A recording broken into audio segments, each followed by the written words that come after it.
So there's a very old yogi, been doing tapasya for a long time to please God.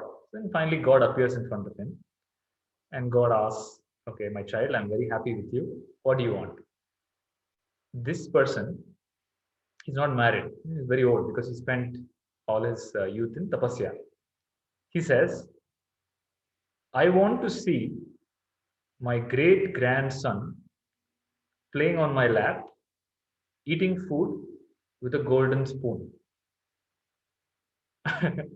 Okay, I want to see my great grandson sitting on my lap, and I should be feeding him with a golden spoon. So with one wish, how many desires did he fulfill? I want to see my great grandson. That means he has to get married, he has to have children, they have to grow old. So he's asking for a long life, marriage, wealth, health, everything in one wish. Okay, so keep your wish as big as possible. Don't waste it on small wishes.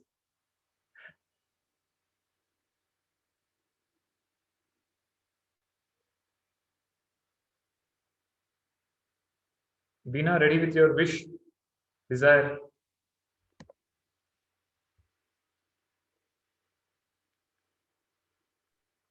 Yeah. Ready. Okay. Actually, it's nothing materialistic. It's Jivan Mukti or enlightenment. And okay. So ultimately, you're going to waste one wish. Yeah, I thought about it, but after Marriage. all no, even that, like maybe after attending all your classes, like I feel that, I mean, whatever I try to attain, it will not bring me everlasting peace or happiness. So That's okay. The wish is not so that you get everlasting peace. That is only mukti. That's fine. But so that you're not disturbed in life. Wish is yeah, for so yeah, you're comfortable in life. yeah, See, that's why Atma is very difficult for people who are still in the survival mode in life. yeah. Somebody is struggling for money, and you tell him you're not the body, why a world is not real. It doesn't enter him, Yeah. right? So become comfortable in life, get married, have some money, then you can dedicate more time to Atmanam. Otherwise, even if you sit in the class, you'll be thinking about that. Yeah, but even before this, I think I'd reached a point where I felt that whatever I tried to attain or achieve, it only brought in more baggage and pain or suffering for me. So uh, it I just reached a stage where I felt I mean, none of this really, it's going to bring me peace or Okay, so we'll clarify that today. Okay, yeah. we'll of course I've asked you all of you for your desires. Keep that on hold. We'll come to that maybe after in midway through the session, and we'll address that. And today's session, we discussed a lot of points in the previous session about belief, about conscious, subconscious, and unconscious mind. There are a few more things that we need to become clear about in belief and the layers of the mind, how they operate, and few question and answers, and how is all of this related to me and my enlightenment. Okay, so we'll uh, become clear of all these things. Then we'll proceed to the uh, interactive session. One moment.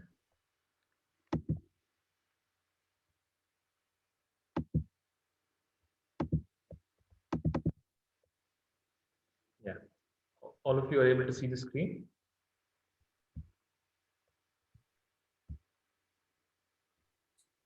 Yes, we can see it. Okay, so we'll start the session.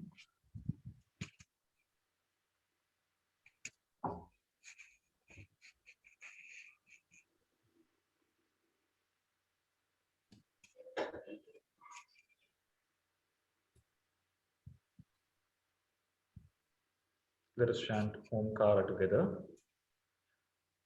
Om.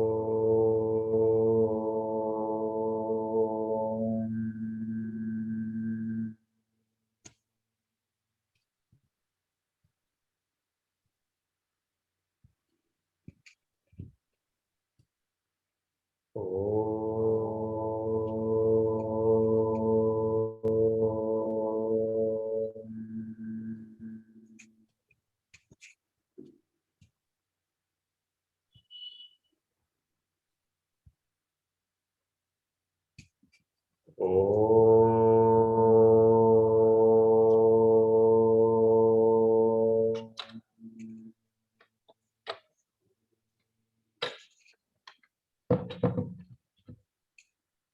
Brahma, Guru Vishnu, Guru Devo, Maheshwaraha, Guru Sakshat, Parabrahma, Tasmai Shri Gurave Namaha. Harihi Om. Gurubhyo Namaha. Harihi Om. My pranams to all. Slowly open your eyes.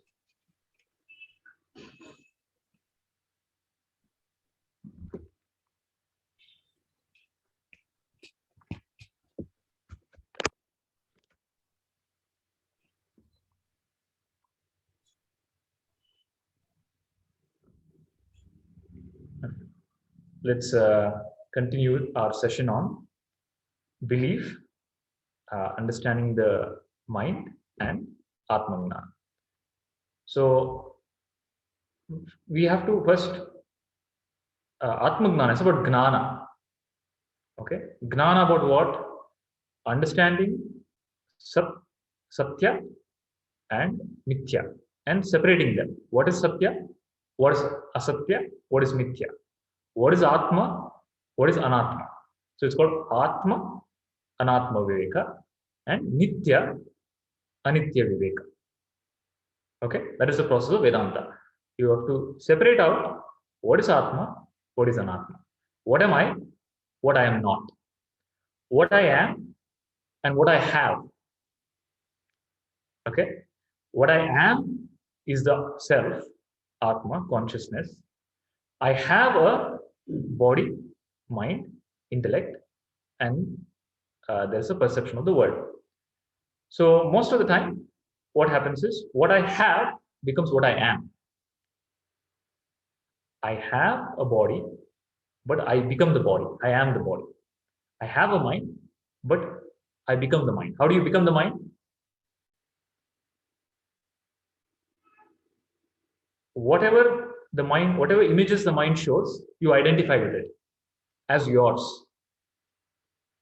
Okay, so you get a thought. This person told me this 5 years ago. Okay, it's an image, it's a memory. It has nothing to do with you. Okay, it has nothing to do with you. In reality, it's just a memory, and what is the image that is showing also is unreal. It's a it's a perception of an experience. Neither is the experience there, neither is that person who you are thinking about is there, like the same that the person was that many years ago. Neither is that record there, but the mind shows some image. Immediately you identify, this happened to me. Okay, it didn't happen to you. You were a witness of it, but you become the mind when you say it happened to me. Okay, then you become the mind. So whatever is the contents of the mind, you start owning it, then you become the mind. So understanding the mind first is, we'll again systematically understand what are the layers of the mind. The mind is conscious mind, and subconscious mind, unconscious mind. Then there is a superconscious mind, and uh, how you can what experiences you have, and what you need to probably clean out so that you can have a more beautiful life. Okay, is that clear about the mind? Then we'll look at beliefs. So last time we touched upon belief. What are beliefs? Empowering beliefs, disempowering beliefs that we have, how they operate our life, how they create our reality. So belief creates your experience in reality. Is that statement clear for everybody from the last session? Okay, so if so in this presentation, when I'm presenting, I'm not able to see all the participants. So if somebody has to say something, you'll have to unmute yourself and make the statement. So is belief clear? Beliefs create your reality. Is that part clear? Okay. Then Yes, we Guru. have some things we missed out in the last session was there are higher order beliefs.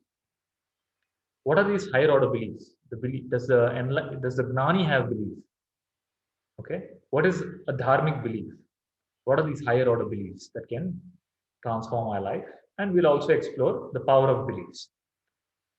Then, okay, the mind, belief, and ultimately all this, how is it related to enlightenment? What is reality?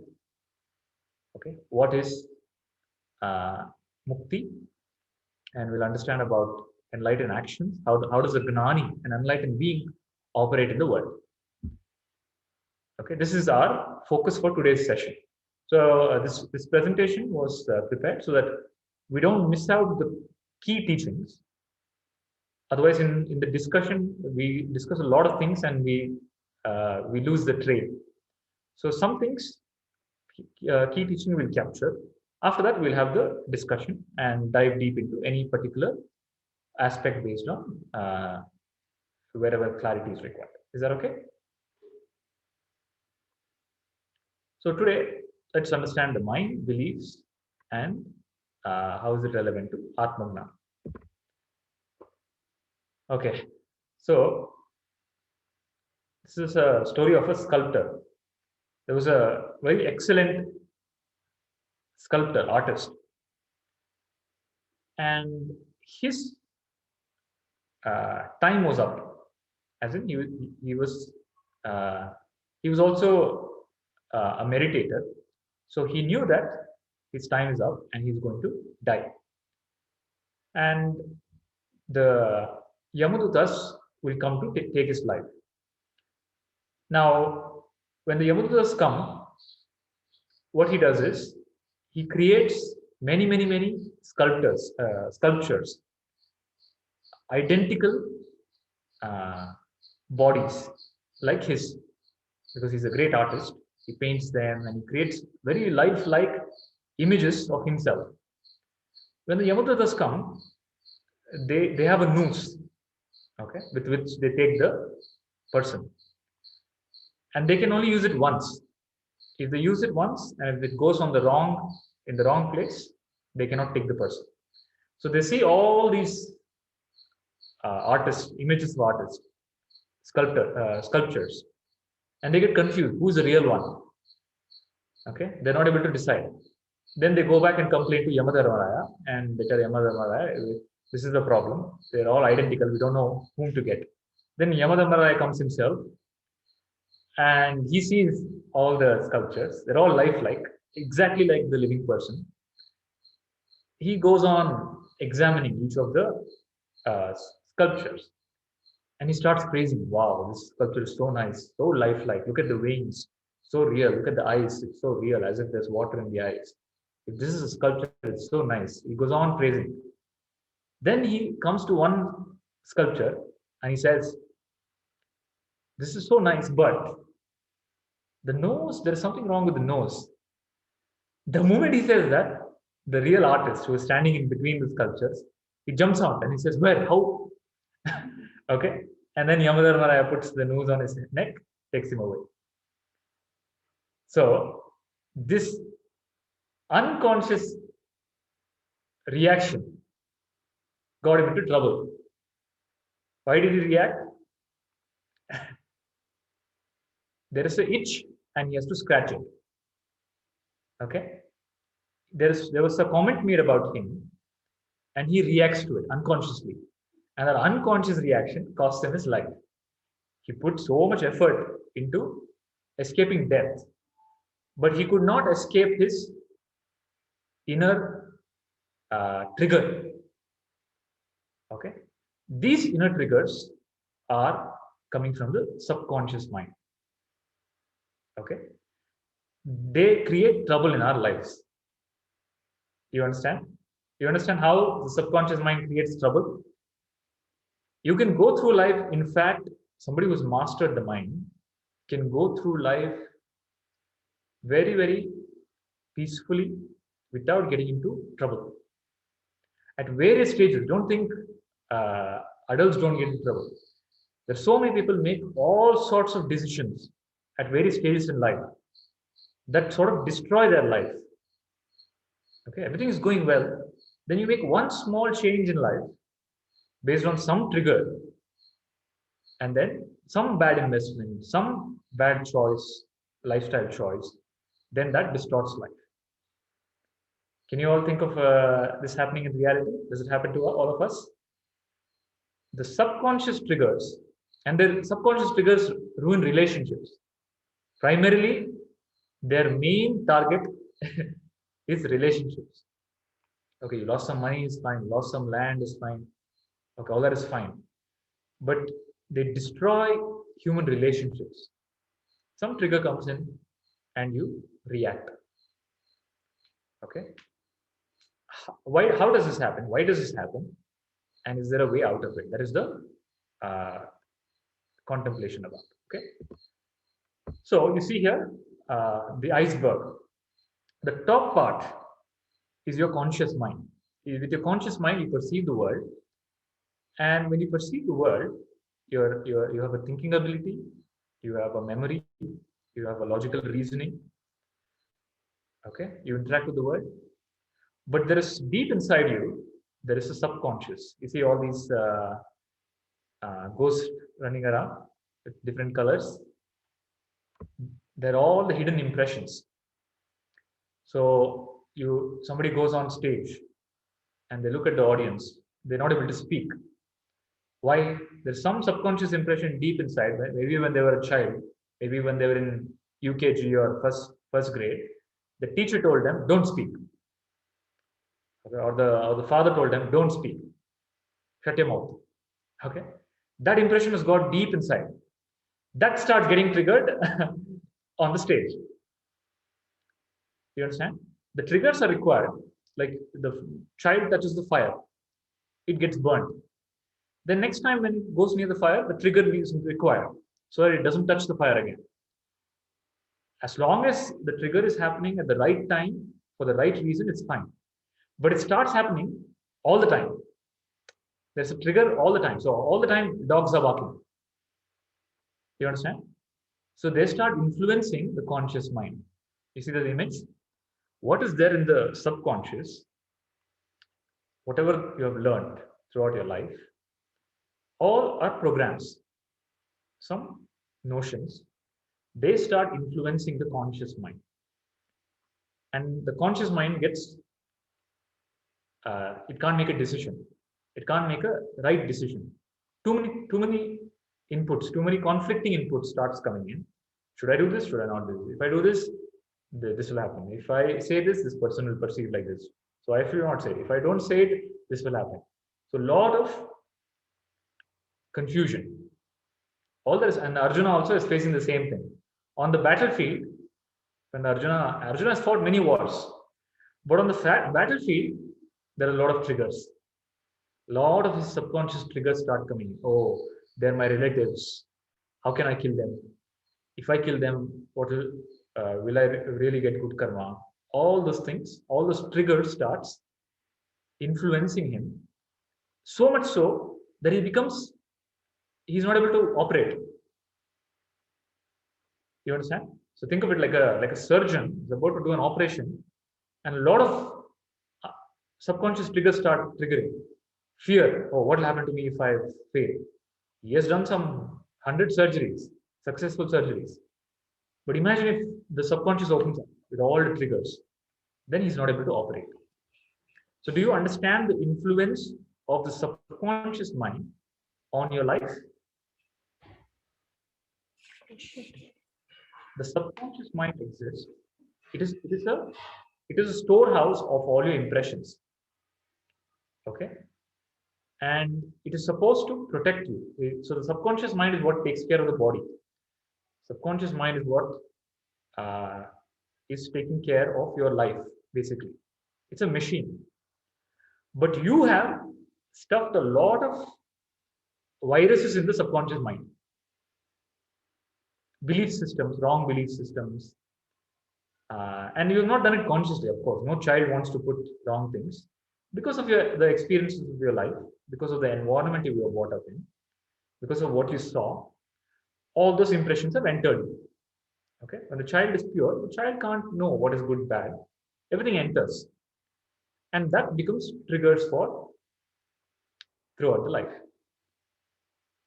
Okay, now the triggers are required to protect you, but they're a problem when they're uncontrolled, without any logical reason.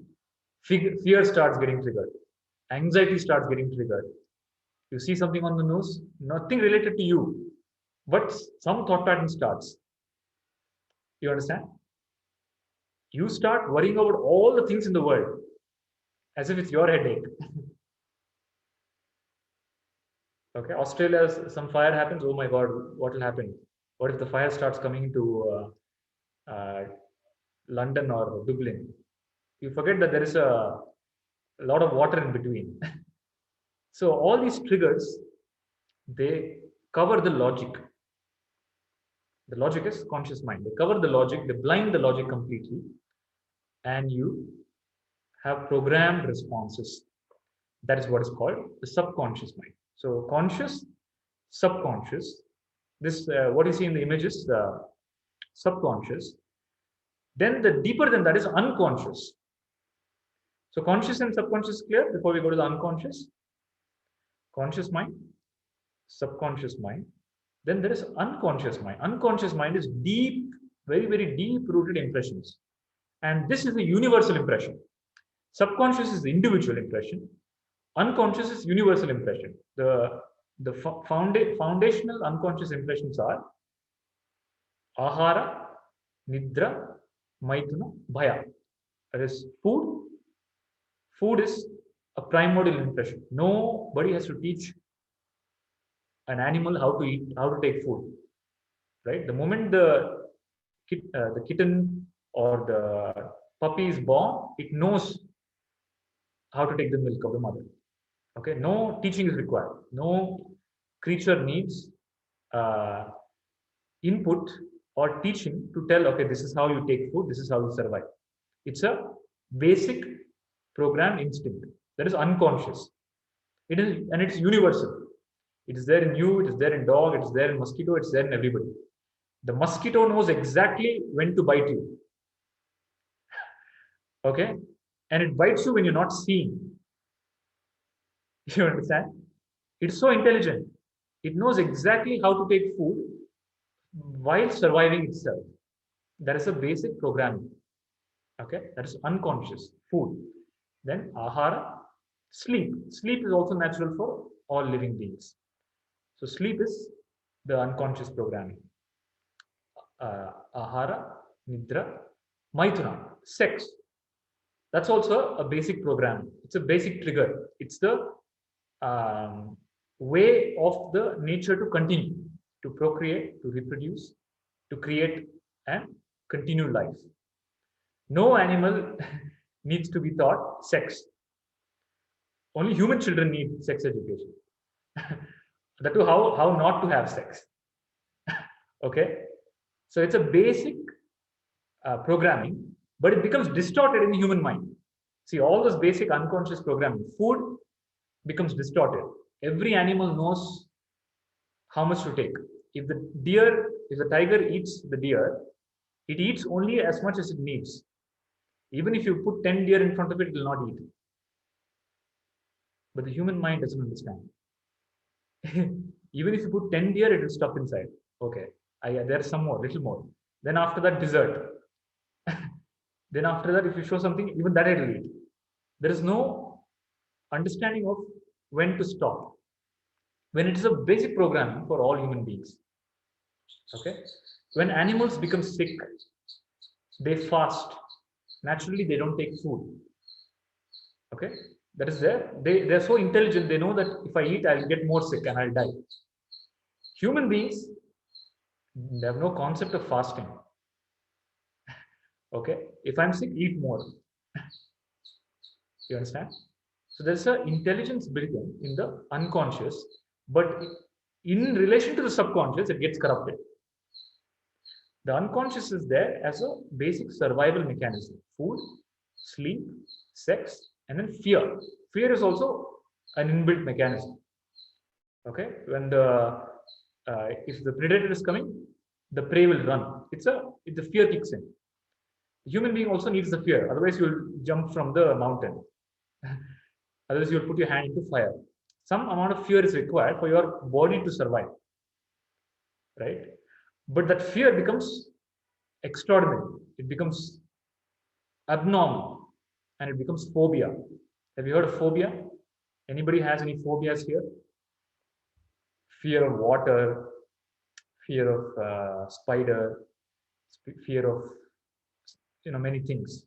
Abnormal fears. When fear is not normal, they become disease. It becomes a disease called phobia, and that phobia creates various physiological disorders. Okay, what is unconscious? What is natural?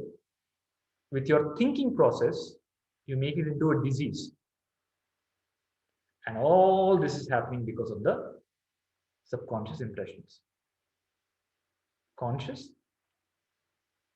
subconscious, unconscious. So I don't know if Sujayji is still here. So Sujayji, you were asking. I get some thoughts and I dive deep into the thought as if I'm going into a tunnel. All that is subconscious creation. Nothing is real. Okay, Guruji. And why it is happening? Because of lot of unconscious programs running in subconscious. All these things, they start influencing your conscious mind. Now you need to. So what you are practically now is you are a slave to the subconscious. The conscious mind, currently, is a slave to the subconscious mind. So have you heard this word called dasa? Das. There is Ram Das, there is Krishna Das, there is Purandar Das. Yes, Guruji. Huh? Yes, I have heard. Dasa, right? Can you give me a black? So instead of becoming Ramadas or Krishna Das or Purandar Das, you become subconscious Das. You are currently, all of us are a slave to the subconscious impressions. And people think they're masters. People become so arrogant, they don't bow down to God. They don't bow down to Guru. They don't bow down. Because bowing down is, I'm surrendering. How can I surrender? I'll hold my head up high. I'll never bow down. Without knowing, they're bowing down and licking the feet of their subconscious impressions. They are a slave to the subconscious. So you see all these thoughts running in so there are a lot of images in the subconscious. You're a slave, you're a prisoner to your subconscious. And that's why they say, the Purandara Dasa says, Dasana Madiko Yanna Sasira Namada Venkataramana. I am a slave of my subconscious. First, let me become a slave of Bhagwan. Then I'll become a master. Okay? And that's why these people are called dasas. They're dasa of superconscious mind, not subconscious. That's why they're called dasa. They're free from the subconscious. When you become free from the subconscious, you become the servant of Lord, meaning you become the vehicle of Lord. The exact same thing Krishna tells to Arjuna. He tells, Nimitta matram bhavasavya sachi. You are my instrument. You are the instrument of superconscious. But right now you are the instrument of your subconscious. So spirituality is all about becoming the dasa of Bhagwan from the dasa of subconscious mind. From the dasa of your vasanas, your impressions, your thought patterns, and all those triggers. Okay?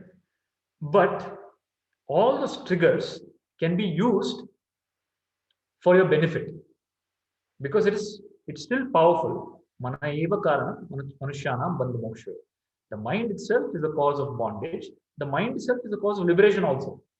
So you can shift the subconscious mind by applying some techniques like this law of attraction or understanding of belief systems, having empowering beliefs, by affirmations. By doing all of this, you'll get some mastery of the subconscious mind and some success in your life. Okay, that is why we address belief, so that you transform the subconscious mind a little bit, and you attain whatever you need to attain in your life, so that you can focus on the higher. Otherwise, it will always be a pain. You will think about God, but you will worry about some issue in your life. You understand? So this teaching is given so that there is a harmony between Vyavaharika and Paramarthika. You understand? They're not two different realities. They're parallelly existing. Example, let's say you fall asleep. Okay? When you fall asleep and you start dreaming, in the dream, you go to Paris. And in the waking, you're sleeping in Bangalore. The person sleeping in Bangalore, the reality, and the dream in Paris, they both are coexisting at the same time. You understand? The Paramarthika, the transcendental, which is beyond the dream, and the dream itself, both are parallel realities. They're happening both at the same time. Right now, there is both Paramarthika and Vyavaharika. If you ignore any one of them, there'll be a pain in your life. And the language of Vedanta, it's called Shiva and Shakti. If you ignore Shiva, you will not have peace. If you ignore Shakti, you will not have peace. That's why Shiva and Shakti both have to meet. And that's why it's called Ardhanareshwara. Have you seen Ardhanareshwara? The image of half Shiva, half Shakti. So you need the transcendental, you need the understanding of transaction. When both merge, then your life will be most beautiful. That is what Sri Krishna is supposed to be. Sri Krishna is supposed to be the depths in the transcendental and the most expanded in the transactional. Any one is missed, there is some distortion in life. Okay? Now, how does this subconscious mind so we spoke about subconscious, conscious, unconscious. Then there is superconscious. All the subconscious, conscious, and unconscious are connected to the superconscious. You see this? So the subconscious mind, this is what is unseen, it is inner. What is conscious mind, that which interacts with the world. And this is one being, one person. And they're all connected to superconscious mind. Superconscious mind is the totality. It is the collection of all minds. Okay? And whatever is happening in the subconscious mind is giving an input to the superconscious mind. So who does the superconscious mind listen to? Consciously you pray, oh God, please, give me health. But in your subconscious signal is, I am ill, I am ill, I am ill. Who will the superconscious listen to? Subconscious. Because your prayer is just one statement. But the constant chanting inside is, I am ill. So more ill health will come in your life. You understand? And the superconscious mind is like a child. Subconscious is also like a child. They don't, they're not biased. They're not judgmental. Whatever is your deep inner seeking, that will happen. Whatever you seek, whatever you desire, will manifest. Either today, tomorrow, or sometime. Because whatever you desire, your ichcha, your will, is a seed for the superconscious, and it will make it grow. You understand? So, what is constantly running in the subconscious mind right now? You will have, there is a fear going on. I'm fear. So, what message the superconscious will get? What message the superconscious will get? The universe will get? It will get, okay, this person is afraid, so stay away. Okay? Then You don't get help. Everybody leaves from your life. Your relatives leave, your friends leave, your finances leave. You become alone. Why? Because of your own fear, that your message of fear that you're sending in the universe. You understand? Whatever message you're putting in out there, that response the universe will give. If you're constantly in fear, you're sending the message that stay away from me, I'm afraid. You understand? If you're constantly confused, you're telling, stay away, don't give me wisdom, I'm confused. You understand this? So what message are you currently sending to the universe, Pallavi?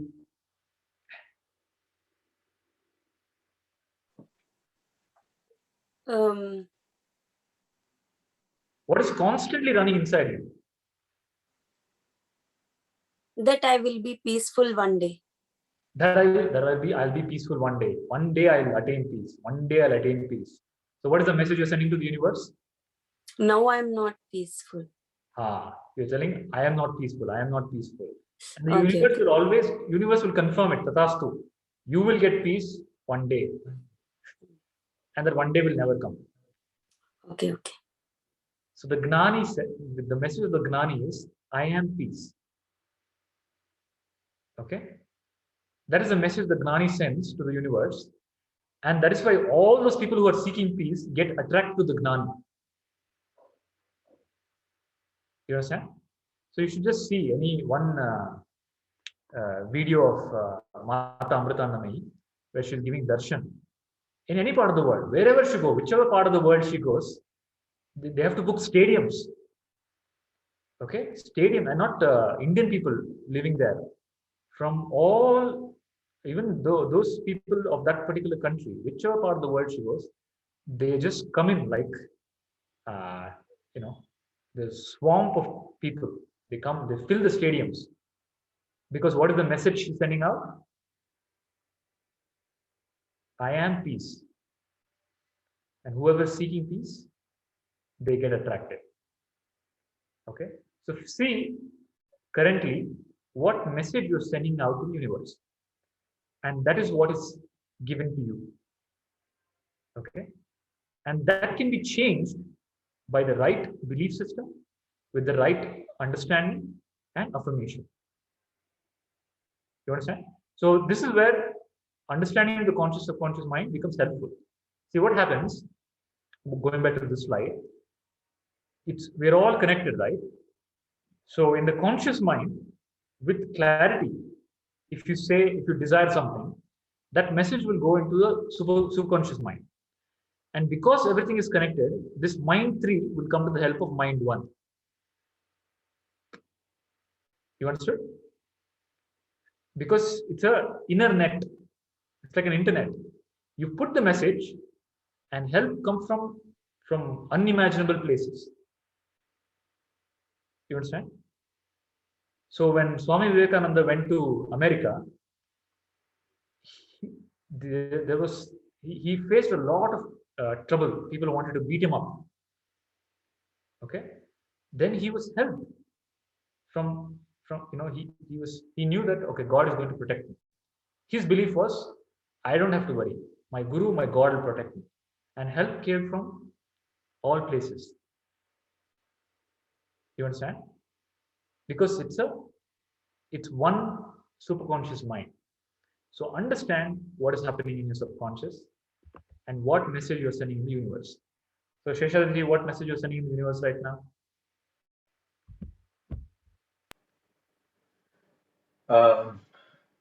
That certain changes that we would like to bring in is not going to be realized easily as us, because the people higher up, they don't listen. Okay. So life is difficult, right? So life is difficult, then life will become more difficult. Okay. So you have to, this is what is meditation about. This is what is gnana about. To go into your own depths and look at all the disempowering beliefs, messages that you're sending out to life and to the universe, and alter that wherever required, so that you can focus on Atma. Okay. Kundanji, what message you are sending out to universe? This is Jayama. Huh? Sorry? Jayama. Jayama. What does that mean? Jai Ho Ma. मतलब क्या है? Jayama is just like I'm just praising my mom. You're praising the totality, right? Praising the Guru, praising the Bhagwan, and more grace will flow into your life. Okay. I have a question. What is the Sanskrit of the super mind? Superconscious mind is Bhagwan. What we call as Bhagwan is superconscious mind. Is it same as Virat? Virat. Exactly, Virat. It's also called as Vishnu. Virat or Vishnu. Vishnu is superconscious mind. Vishnu is the totality, samashti. So, Mitali जी, आप क्या signal भेज रहे हैं?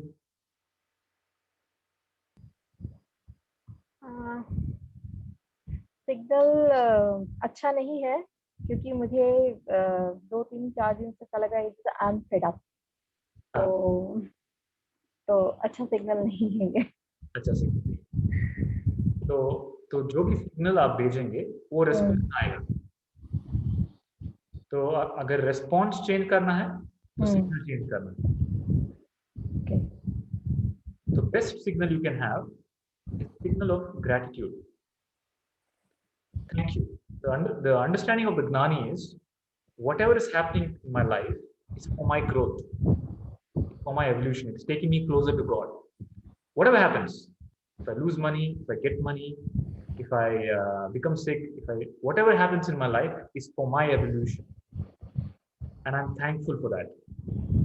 The message of gratitude brings more grace in your life.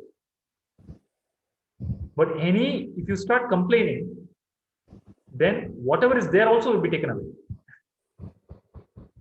Then the universe will say, अरे इतना कुछ दिया इसको, अभी रो रहा है, right? Then you will ask, what has God given me? I have nothing in my life. Okay, God has only been unfair to me. इसको दिया, उसको दिया, सबको दिया, मुझे नहीं दिया. क्या दिया भगवान ने मुझे? Right? So you have to start speaking, seeing what has God given you. So there was a man who went to commit suicide. Have I told the story? He went to commit suicide by jumping from the cliff into the ocean. And when he's about to jump, because there's some other wise person there, wise old man there, he stops him. He asks him, why are you killing yourself? The man says, Lord has been the most unfair to me. He's given all troubles to me only. He has taken all my money, my relatives, my name, everything he has taken. He has not left. I have nothing to live for. That's why I'm dying. Then the old man says, okay, you're anyway going to die. Please postpone by one day. Okay, anyway you're going to decide to die tomorrow.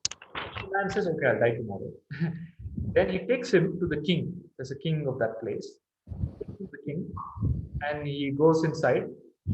He talks to the king, and he comes back to the man. And this man is seeing all this.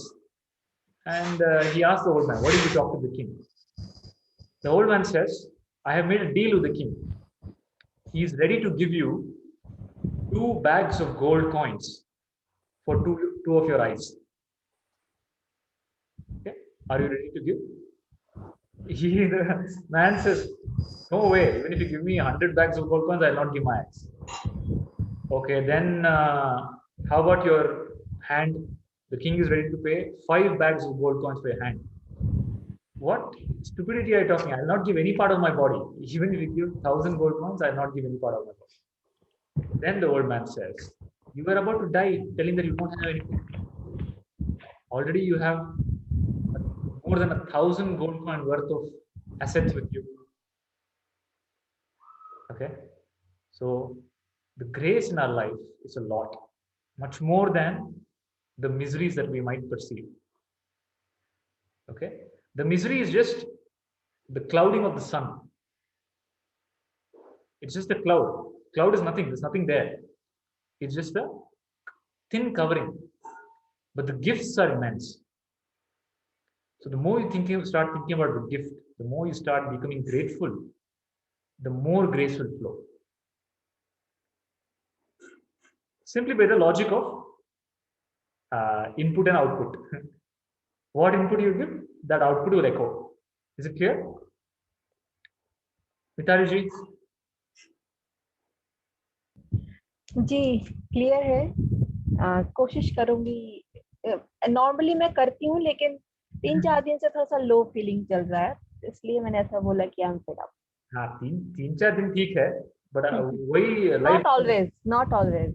हाँ, तो ठीक है। मैं gratitude के साथ ही लेकिन but बहुत लोगों को वो बैकग्राउंड म्यूजिक बन जाता है, 3-4 दिन नहीं रहता, पूरा जिंदगी। मैंने मेरे आंखों से खुद देखा है।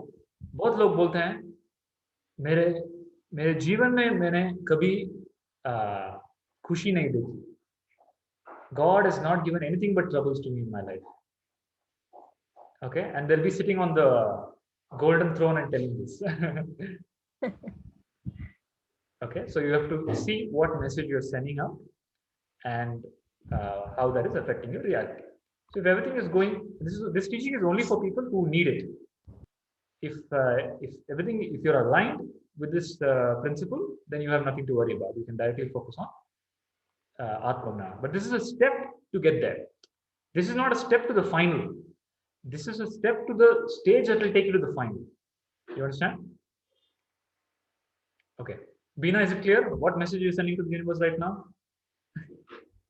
Yeah, I think it's mostly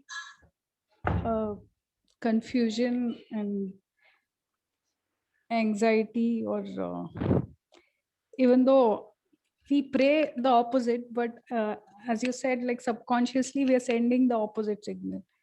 Right.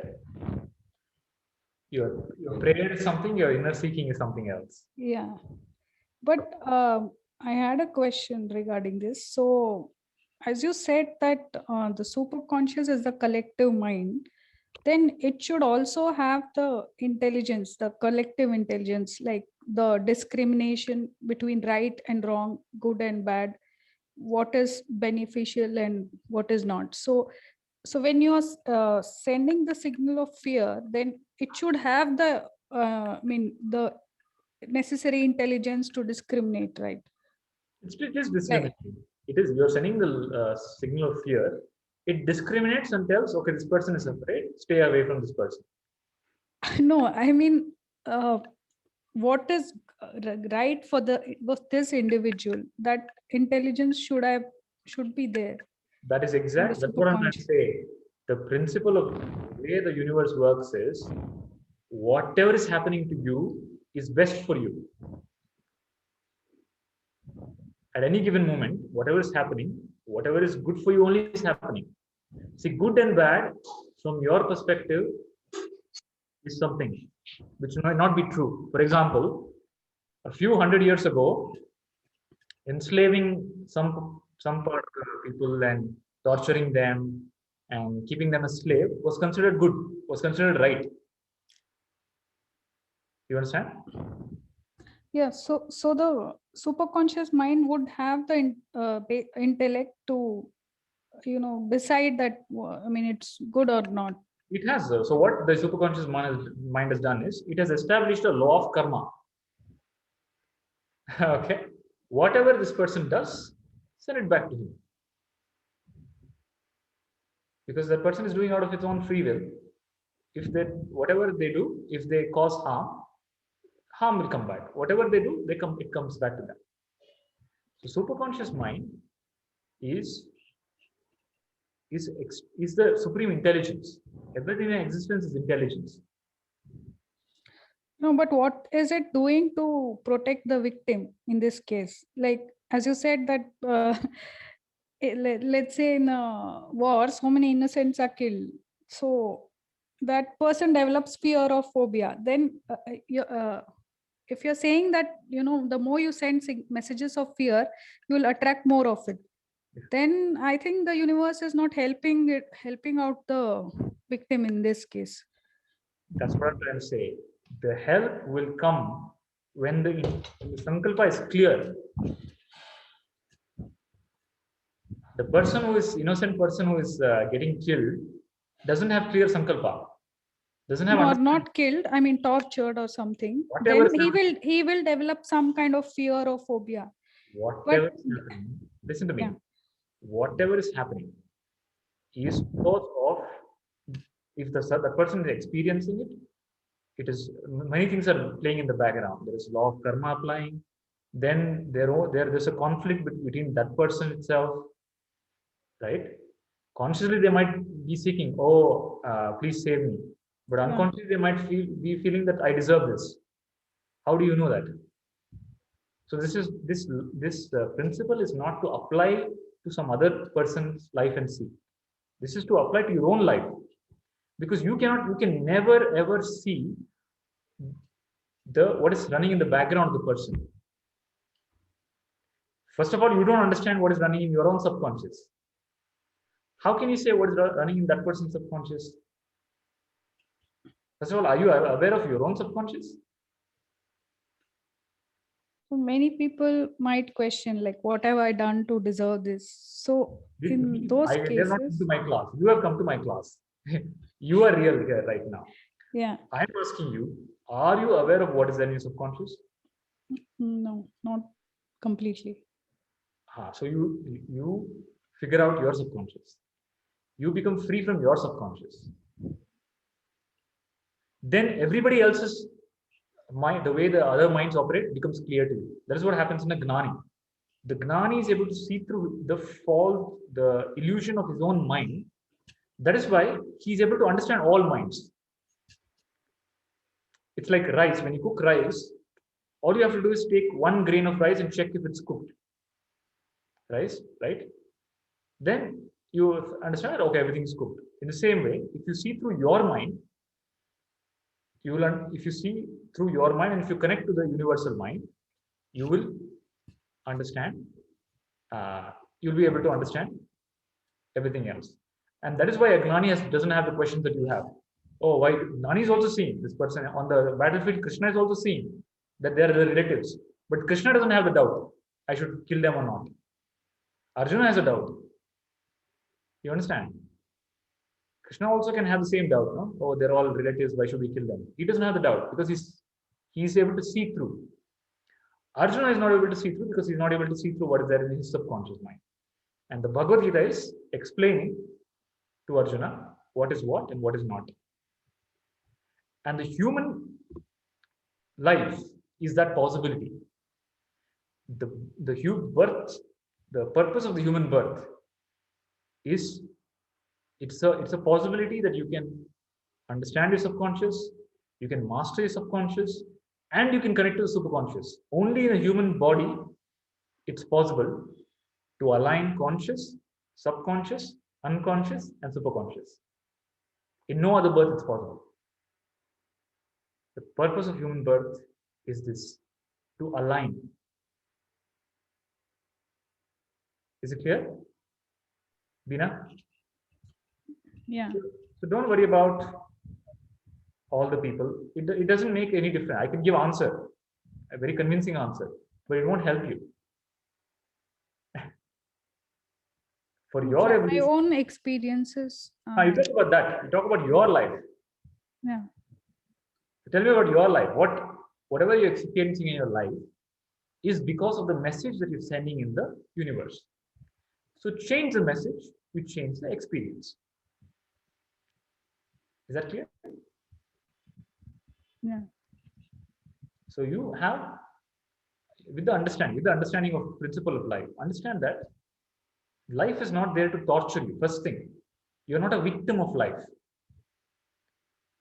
You're not a victim in the universe. This universe is divine. It's a divine play. You're part of the divine play. There is divinity operating through everything. If somebody is abusing you, it is not that they are doing it. It is your own karma coming back to you.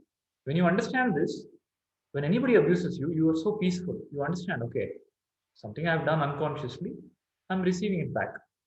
So you sail through life.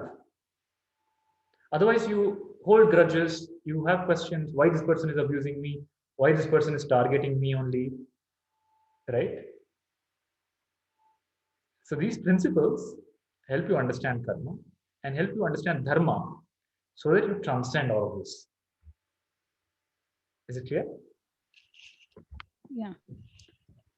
We will, Prayer, my Yeah. another question was like we go to temples, we pray. Is it of, you know, any? Is it not useful or meaningful in the context of this? Like, as So- you said, the subconscious only listens to the subconscious. Then, but when we pray, it is we consciously pray for a certain thing. No, you consciously pray. You pray, you don't know what people when they pray, all praying is begging. Okay, praying is nothing but begging, right? You are asking God, you're asking, oh, okay, God, please give me this, please give me that, please give me this, please do this, please do that. Praying is a education to God. So all the people who go to the temple are educating. Oh, God is Buddhu. Let's educate him today. First thing I'll go in the morning and educate God. Oh God, please take care of my daughter. Please take care of my son. As if God doesn't know what to do. He is taking care of the entire universe. He doesn't know, oh, I have to take care of this person's daughter. Okay, okay. Thank you for reminding me. So all prayer is, it's begging and it's educational program, sophisticated, advanced educational program designed for God. And God has to be reminded every day, 3 times a day. Okay, maybe so, oh my God, he'll forget. So let me remind in the morning, let me remind in the afternoon, let me remind him, just so that he doesn't forget that he has to take care of me. You tell me, what is your prayer? Oh God, I am in financial trouble. Please take care. As if he doesn't know. He knows how much. You yourself might not know what is your bank balance. He'll know to the decimal. Okay. So your prayer is educating the universal intelligence how to take care of you with your programmed limited mind. That is your prayer. What else is prayer? Tell me. Guruji, Ah, then why should we go to temple or those idol worship, everything? I don't know. I never taught. Did I tell? No. So why should you go to temple? There is an answer. But I don't know. You go to. You tell me. You have gone to temple, Sumanji? Yes, yes. What do you? Last year when we went to see Attivaradar, we stood for all the 20 hours in the queue to see 2 minutes of Attivaradar. In 2 minutes, what did you do in 2 minutes? I saw him whatever I could with all the people said in front of it. Did you pray? No, I couldn't. I was so busy just seeing his face, meet, dress, whatnot. Okay. So that is what temple has become. You go in a rush. Okay, so much distortion. There's no peace. Then when the moment of peace comes, when you stand in front of the deity is supposed to be carved in a certain way that creates peace in your mind. You get peace for 2 seconds and then you're pushed. Mm. And that's why people tell, especially in South India, that is when you go to the temple, it doesn't matter if you don't get the darshan, you sit in the temple. The temple architecture and the place there will give you peace. Okay, then you'll have inner darshan. But most of the time, people go to temple to educate God. Okay, especially now that each temple is specialization. Okay, if you have a finance problem, go to this temple. If you have relationship problem, go to this temple. If you have land problem, go to this temple. If you have health problem, go to this temple. Okay, so you go there to the temple. Oh God, please take care of my health. As if God doesn't know. Okay, but you go there and you get healed because of your belief that I went there. Then your belief heals you. God is universal. God is there everywhere. Okay, but you put a condition that I will go to the temple and come back. Only then I'll get healed. That's what will happen. So, Beena, tell me, what do you pray? Your prayer is you are also educating God, right? Oh God, world is suffering. Yeah, mostly it people are used to getting be killed. that. Mostly it used to be a lecture session for the God. not only you, okay, don't feel bad, I'm not targeting you. Everybody in the universe, okay, it's prayer. And confession. Confession to go to the Father and confess. As if God doesn't know. Okay, He's a Sakshi in you. There is nothing you can do without the Sakshi. That you have to go and confess to somebody. So all the confessions are educating the Father. Okay, and that poor father, he's a celibate, and he listens to all your confessions, and his mind gets perverted, and he gets into trouble doing something.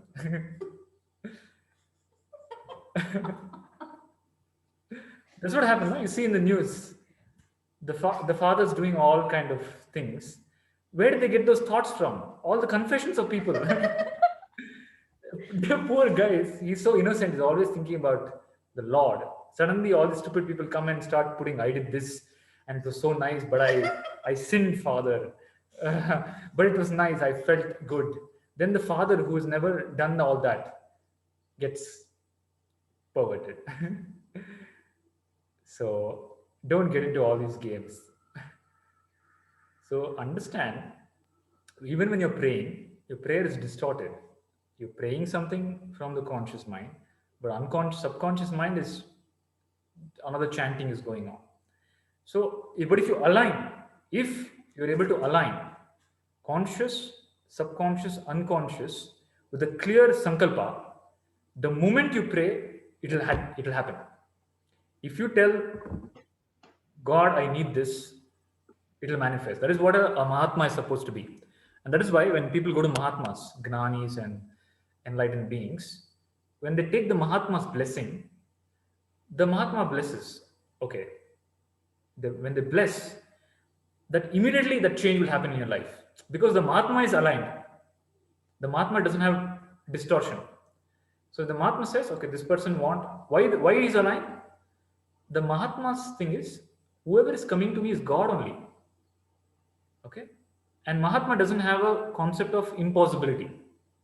If some person is asking something, they need it, and they're compassionate, they say, take it. And immediately it happens in your life. Because there is no individual and there's no distortion in their consciousness. You understand? So this teaching is to do that. This teaching is to help you become get some mastery of your subconscious, so that you get success in your life, so that you handle some basic things in your life, and then you can focus completely on Atma Gnana. Otherwise, even at the age of 60, you have to go and work. In many countries, even in India, I know people, at the age of 70, they still have to work for their survival. Okay? If you have to work at 70, 60, when will you focus on Atma Gnana? Right? So you have an outer life, handle the outer life, simultaneously focus on Atma Gnana. This is to empower you, not to make you, a monk or take you away from life. Okay? May I ask a question? Yes. We say something like, we teach slokas to children. Like when we go out of the house, a standard one like Jale Rakshatu Varaha, it's like in all these places, please take care of me, God, or like, please protect me. So is it not in one way sending the message to the superconscious mind That What? I'm not safe. that having the thought that by praying to the God, if the thought comes like, I will be protected in my journey until I come home, that very thought itself will protect. So, prayer to God, I'm not saying is unnecessary. I'm saying it is not the end. It is a requirement in the stage. But that becomes the end. People don't go beyond prayer. Prayer becomes the end. Okay? You have to move from prayer to meditation, from meditation to gnana. So you get stuck in prayer. Prayer is what?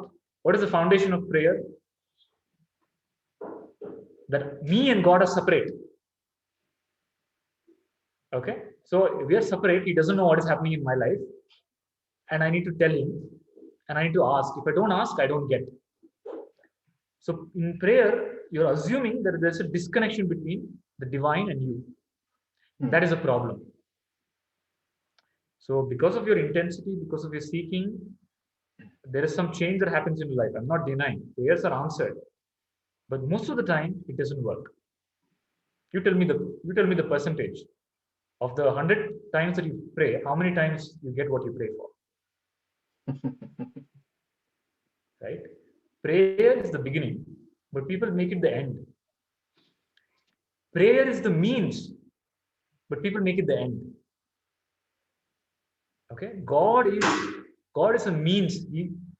Actually, God is the end, but you make God means to some other end. You make God a pavement for you to reach your goal. You understand? You have an ambition that I have to become something, and for that, God is the pavement. So I can walk on God's capabilities and reach that. God is not the end. So God is the end, and if prayer is the means, then it's fine. So to tell you a story, Lakshmi and Narayana had a fight. Okay, they had a fight, and husband and wife. And the fight is who is more popular on earth. Narayana says, Vishnu says, obviously I'm more popular. People are so devoted, they build temples, and Vishnu bhaktas are so much.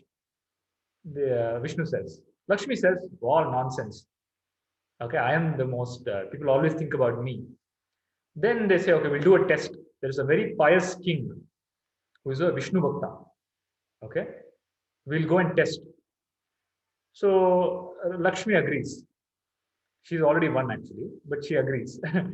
Then Vishnu goes in the form of a Brahmin. He goes to the kingdom, he goes to the king, and he's very radiant because he's Vishnu. There's a grace, there's a radiance, and everybody bows down. And he starts chanting sloka. You know, when he starts chanting sloka, the king becomes so peaceful and happy. He bows down, and he asks the Brahmin, "What do you want?" Vishnu says, "I don't want much. You just give me some place to live." The king is so happy that, okay, there's a palace next to my palace, you take that. Okay. And the Brahmin says, okay, thank you. And he goes and stays there. Then Lakshmi comes.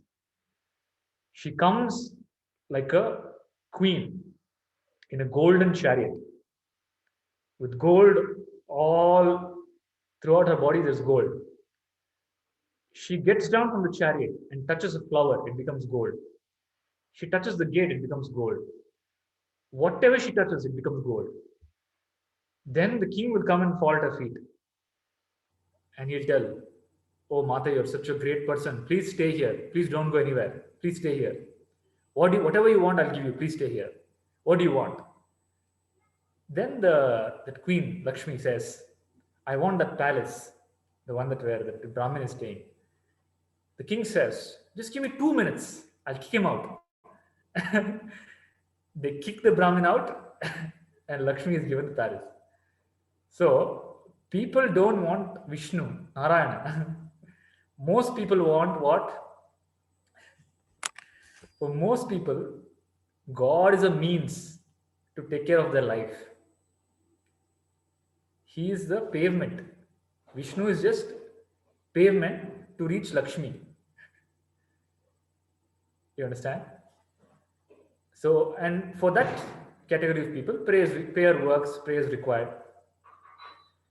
So in Atma, prayer is absolutely useless. Because the foundation of Atma is Advaita. And for somebody to listen to Atma, he's already come to the Guru. And for Guru, whatever you pray is useless. Because Guru will ask, who is praying? You say, "Oh Guruji, I want enlightenment." Who wants enlightenment? Okay. So you please decide. Do you want Lakshmi or do you want Vishnu? And both are fine, both are fair. Advaita never tells you should not aspire for this or that. Whatever you aspire for, there's a way to get there. That's all. Mitali जी, आपको क्या चाहिए, विष्णु या Lakshmi?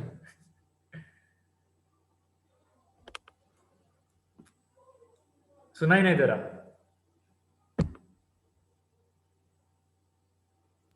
Okay, Lakshmi. Lakshmi चाहिए. हाँ जी. तो वो संकल्प clear है. So अगर लक्ष्मी चाहिए, which is fair enough. So people want wealth, which is required to sustain life. And this power of belief, understanding belief in your subconscious, will help you get Lakshmi. Okay, so when you say I want Lakshmi, that means you're sending the message I don't have Lakshmi.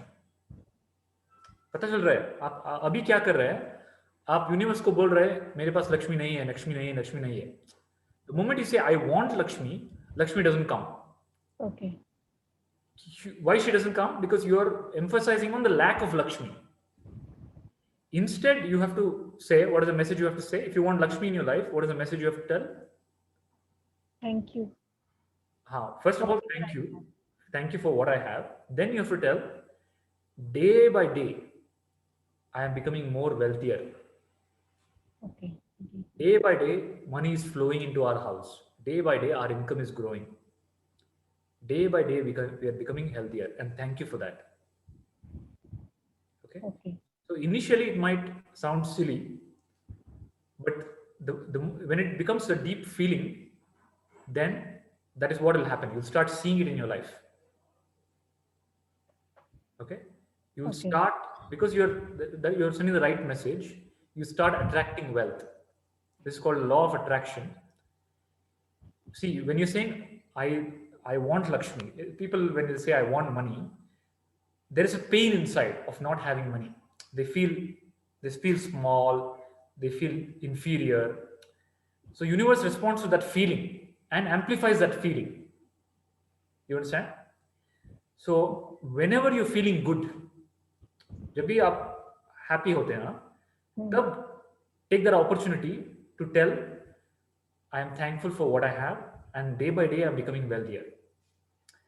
So because you're already feeling good, universe will grow that. You understand the principle of life? Okay. The moment you say I want something, that you will not get, because you're emphasizing on the lack and not the object. Mitali जी, ठीक है? हाँ जी, ठीक है. So Lakshmi को पाना या Aspire करना गलत नहीं है, पर पाने का तरीका है. और ये तरीका ये अमेरिकन्स ने सीख लिया है, इसलिए वो इतना वेल्दी है. Any random person in that country, you know, there are a lot of millionaires and billionaires in that country, because there's a common belief that this is a land of wealth. You understand? This is a land of wealth, and there is so much wealth for all of us. But आपका belief होता है, अरे सबके पास wealth है, मेरे पास wealth नहीं है. You think that wealth is only this much, and if everybody has taken it, there's nothing left for me. Right? That is not true. आपका feeling होना चाहिए, Lakshmi अनंत है. That is the feeling of the Americans. They feel that wealth is infinite. The country will be in debt, okay, but they will become millionaires. Why? Simply because, and doing all stupid things. Somebody will do some, music. Somebody will do something. In our country, people will dedicate their life to music, okay, but they'll die out of poverty. You understand? For them, they believe, okay, and nothing. In the Americans have figured out branding and marketing. They don't believe in quality, like real quality. They feel, okay, you make something superficial and make a lot of money.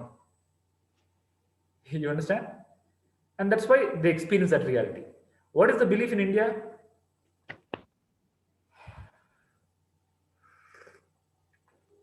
Belief in India is you can get enlightened. That's why India produces a lot of enlightened beings, Mahatmas, Gurus, Gnanis. Okay, but India had a very deep rooted belief system in Lakshmi and Narayana, Shiva and Shakti. India was the wealthiest country in the world at one point, but it was looted and abused and everything. Okay, so we are all from the land who come from a background of abundance in gnana and in yoga and bhoga, but we've forgotten. The world has programmed us to be poor. People are from poor nation, which is false, and that programming is entered deep inside people. They feel inferior when they come across somebody from the other country. You are from the land of Vikramaditya. You are from the land of Kubera. You are from the land of Venkateshwara. All Telugu producers bow down to Swami Venkateshwara, and they're like immense wealth. So we are from that land. We are from the land of Lakshmi Narayana. Okay, so you just have to tap in the right way. So all those people who seek wealth,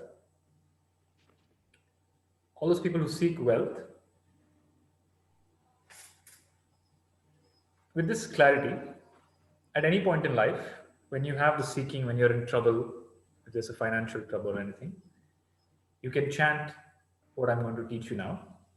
Close your eyes.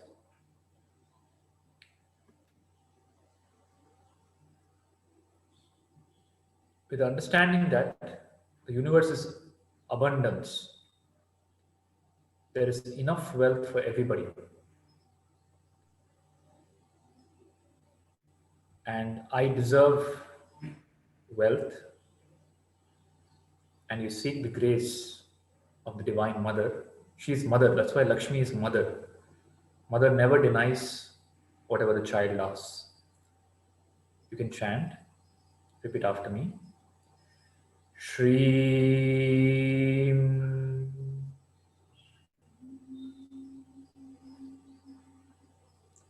Shreem.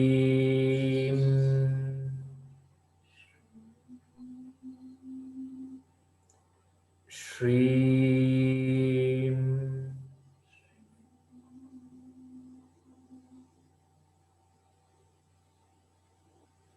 So you chant Shreem 3 times. Whenever you need help, whenever you need grace in the outer world, the mother will come running to help you. Open your eyes. Okay, Mitali ji, clear hai? हाँ जी, clear. Okay. Anybody else? Any questions, or shall we continue? Guruji. Yeah. I don't know. I have read it somewhere in one book a while ago. Is law of attraction or related to it? Yeah. Like instead of asking in the future tense, as you said, I want this, like I am having this. There was another thought where it said like, phrase a sentence in the past tense that I already have so much, either money or this. Yeah. So that's also right way. Yeah. That's not in past tense. That is present continuous. Present continuous. Past andre I had anta. I already have andre present continuous. So the world is what you see is a gross world. The bank balance you have is gross. But money and but life is gross, subtle, and causal. So the moment you say, I already have, you're declaring in the subtle realm that you already have. In the subconscious realm, you already have. Then the subconscious will create the same reality in the conscious. The subtle reality will become gross reality. When you say it as a present continuous. हाँ, guava juice था. अर्थ आया? So it's like I already have is more appropriate phrase than I had. I had andre it's over. Now I don't have anta. I already have, and it's increasing day by day. my income is, or whatever. In this case, I'm taking the example of income, money. I already have as much, or rather, I already have more than what I need. And day by day, my income and wealth is growing. This is the belief, the affirmation, the understanding, the message that you need to send out. Dhanyawad, Guru. Yeah, I read something, I think sometime back, of a Rishi's name, Sarawak. And he was saying, Yavat Jivat Sukham Jivat, Charuvaka philosophy. Hridam Kritva Kritam Pivet. Ah. What was the actual philosophy behind that? Because he was said to must be having some meaning.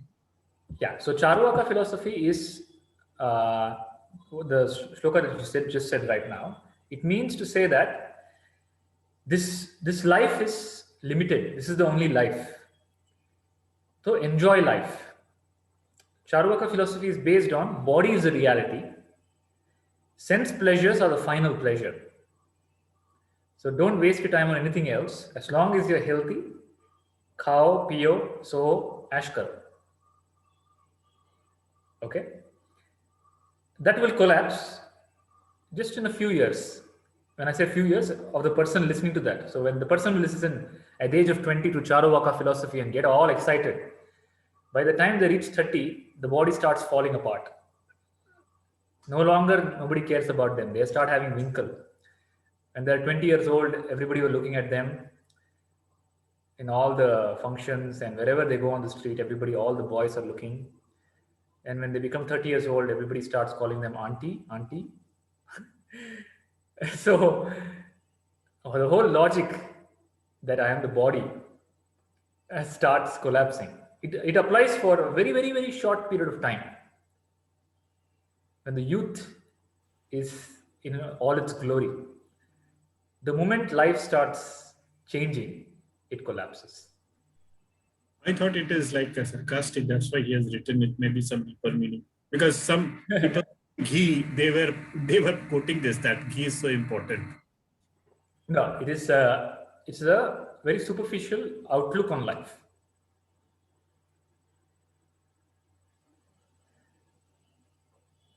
Clear? Shall we continue? Any other questions? Okay. So now I just told that these are the possibility in human life. What are the possibilities? You can become divine. You can connect to the superconscious. You can master your subconscious. You can apply the law of attraction. You can apply the right belief system, uplifting beliefs, change your life the way you want it, and all that. Okay, you can uplift yourself, connect to the superconscious. There are two ways, two paths to do that. One is the top approach. One is the bottom approach. The bottom approach is, it's called a path of cleaning. So you can clean your subconscious. So all of us clean our mind, clean our house, especially when the relatives or guests are coming. Everybody gets to cleaning the house. Okay? But do you clean your subconscious mind? Ella kasa tumkonidare. Lot of garbage in your subconscious mind. And so much so that the garbage starts interfering even after you get this teaching. Your old garbage starts triggering. You will tell, okay, I have heard from Guruji, today I will chant or tell this belief. Again, the old belief starts kicking in. Okay, that force of the past momentum starts coming in. What you can do, just because you heard one class, how can you change? All those voice starts coming back. So there's a cleaning that's required. The cleaning is called Chitta Shuddhi. The subconscious mind is called Chitta. So Yoga, Chitta, Vritti, Nirodha. The process of all sadhana, the purpose of all sadhana is what? Chitta Shuddhi. It's not mukti, it's Chitta Shuddhi. Sadhana will not lead to mukti. Sadhana will only purify your subconscious mind. some extent. Tapasya is purification of subconscious mind. Tapasya, for example, of tapasya is, let's say your subconscious mind giving you too many food triggers. You're always eating, and your body is getting destroyed. You have diabetes or disease and so many things. And all that is happening because of your subconscious triggers. You're not able to stop eating. Tapasya is mastering with a firm will, stopping the mind from doing that. Okay, that will not lead you to mukti. That will lead you to chitta shuddhi. Your machine will become better, so that you receive gnana. You understand? Otherwise, the guru is telling something, you're only thinking about food. You understand? So sadhana and tapas is for chitta shuddhi, and all the yogas, karma yoga, hatha yoga, kriya yoga, bhakti yoga, come under this approach. And this is the path of Subramanya. So there's a story of Subramanya and Ganesha trying to get that mango, okay, which Narada has got. And the criteria is you have to go around the world 3 times. And Subramanya goes off on his peacock to go around the universe. But Ganesha goes around Shiva and Shakti. The path of Ganesha is the path of Gnana, understanding Shiva and Shakti. The path of Subramanya is Karma Yoga. And Karma Yoga includes Hatha Yoga, Kriya Yoga, Bhakti Yoga. Wherever there is a doership, it is Karma. This is the path of Sadhana, or the path of Subramanya. Then there is a path of Shodhana or Gnana, which is Gnana and Vichara. Shravana, Manana, Nidhyasa. Shravana, Manana, Nidhyasa is directly connecting to the superconscious. Okay? Directly saying there is no disconnection between conscious and superconscious. It's all one. There's only one consciousness. This Gnana formats the subconscious. And that is why it's called Gnanagni Dagda Karmani. Gnana burns karma, means it formats the subconscious. Karma is your subconscious impression. You understand? So Krishna tells this in the shloka in chapter 3. Loke asmin dvividanishta pura prokta mayanaga gnana yogena sankhyanam karma yogena yogina. There are 2 parts, Gnana Yoga, Karma Yoga. Gnana Yoga is the path of Vichara, Atma Gnana, Vedanta. Karma Yoga is Sadhana, Hatha Yoga, Karma Yoga, Kriya Yoga, Bhakti Yoga. So none of that approach will give you Atma Gnana. They will prepare you for Atma Gnana. Atma Gnana is because of Vichara, Guru Diksha, Shravana, Manana, Nidhyasa. Is this clear? Any doubts in this? Kundanji, is this clear? Mute पे है. कोशिश कर रहा हूँ, थोड़ा सा लंबा है, थोड़ा सा आत्मसात. अला ये सिंपल है ना कि 2 ही मार्ग नहीं, है. वो समझ में आ गया. मतलब साधना और ज्ञान मार्ग, मतलब कर्म योग और ज्ञान योग अलग है, ये पता चला. हाँ, तो जब आप सदगुरु के पास जाते हैं तो सदगुरु कौन सा मार्ग दिखाते हैं? ज्ञान. हाँ, सदगुरु का काम है सब मार्गों को अंत करना, सब मार्गों का अंत देना. Sadguru's job is to end all paths, to end the journey. Path is still to reach somewhere. साधक वर्ड फिर योग यूज क्यों करते हैं? साधना में है, साधक है. हाँ, साधना जो सदगुरु को नहीं मिला, one who's not met a master, realized master, or one who's met a master but is not understood what the master is told, उसको साधक कहते हैं. इसीलिए जो भी सदगुरु है वो साधकों में ज्यादा इंटरेस्ट नहीं दिखाते. ओके, जो भी साधक है उनको कुछ साधना के बारे में बोल देते हैं, बट सदगुरु का काम है साधना से साधक को मुक्त करना. साधना भी बंधन है. अभी कई में पढ़ा है कि साधना भी एक बंधन है. साधना भी बंधन है. सो गुरु का काम है, तो दो तरह के गुरु होते हैं, एक ज्ञानी गुरु और एक अज्ञानी गुरु. तो ज्ञानी गुरु आपका सब साधना, एफर्ट, कर्मा सब सबसे छुटकारा दिलवाता है. ओके. अज्ञानी गुरु आपको और बंधन में डालता है और बोलता है और साधना करो और ध्यान करो और श्रवण करो और कर्म करो. ठीक है. वो आपको करने में डाल देता है. सदगुरु आपको जानने में आपको जागने को बोलता है. तो एक है जागने का मार्ग और एक है करने का मार्ग. साधना भी माया में है. आपको माया से जागना है. ठीक है.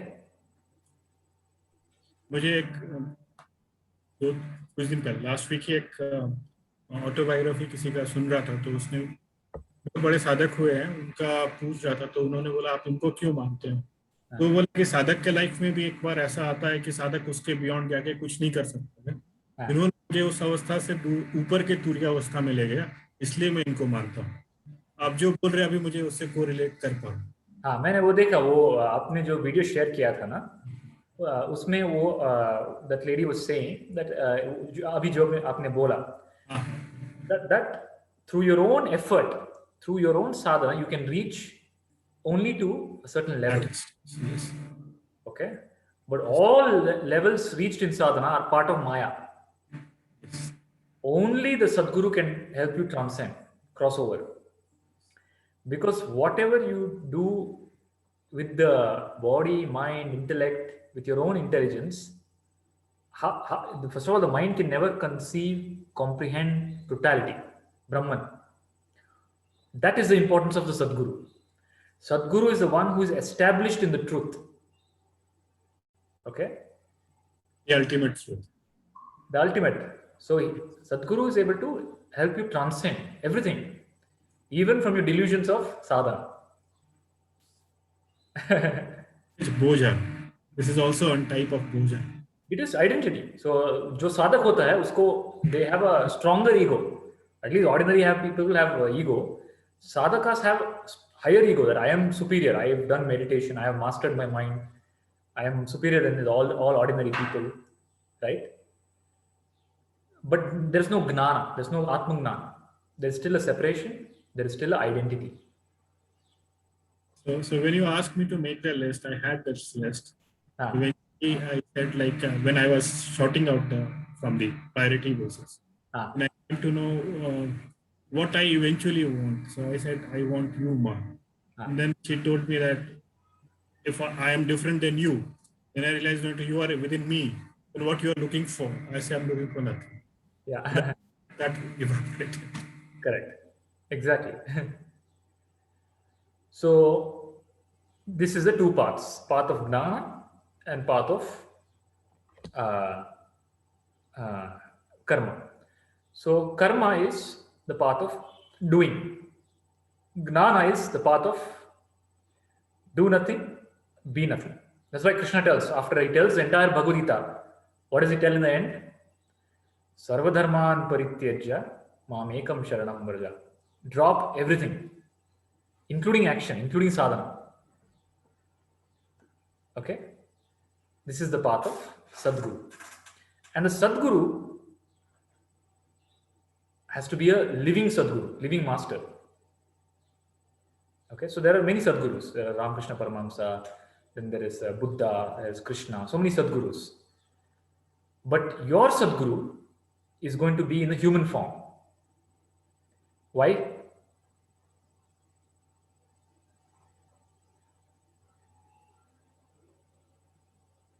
If you have disease, you need a living doctor. If you want to get married, you want a living wife, right? If you have any trouble, you want a living friend to help. If you have to get mukti, you have to get a living Sadguru. The issue with a Sadguru who has been there in the past, it happens to a lot of sadhakas. There are a lot of sadhakas who I myself have seen. So they say, okay, this person is my Sadguru. Ramana Maharshi is my Sadguru. In my meditation, they give me insights. They give me understanding. Fair enough. But the dead Sadguru, the dead master, you will not be able to have a conversation with. The ego will always find ways to delude you by giving you the illusion that you have reached. Okay? The living master will not allow. The living master will see through the games, and the living master will point out. That is why people are very happy bowing down to the deity in the temple, but they don't go to bow down to the living guru. After when Ramakrishna Paramahansa is alive, nobody goes to him. After he's dead, he becomes world famous. Okay, everybody goes to him. When Anandamayi is alive, nobody goes. Few people go. When she dies, they build all temples and very glorious. Because a dead guru is always comfortable, because dead guru will not hurt your ego. The dead guru will always comfort your ego. The Sadguru is not there to comfort your ego. The Sadguru is there to destroy the ego. That's why it's called Guru. Guru means destroyer. He'll create so much pain for the ego that the ego will commit suicide. The Sadguru is there to question everything, every experience, every thought, every stand you take. So you take a stand and say, oh, I have reached now, I'm fine. Sadguru is there to point out, no, until you reach the final, the master will push. If a push is required, he'll push. If a beating is required, he'll beat. So Ramakrishna Paramahansa used to literally hit the disciples. Okay? That is the way, that is the purpose of the Sadguru. That's why it's called the final frontier, the final point in your journey. Once you've met the living master, there's nothing beyond that. That's your dead end. Until if your master is not living, then you get into another mental cycle, a very spiritual cycle, but it doesn't end the journey. It is chakra or egg chakra. Because your mind itself will take the form and give the answers. If you ask the same mind very in-depth question about reality, it will not be able to answer. So in your mind, you'll have an image of the Sadguru who is giving you some inputs. But if you question about some fundamental things, the answers will not come. The guidance will not come.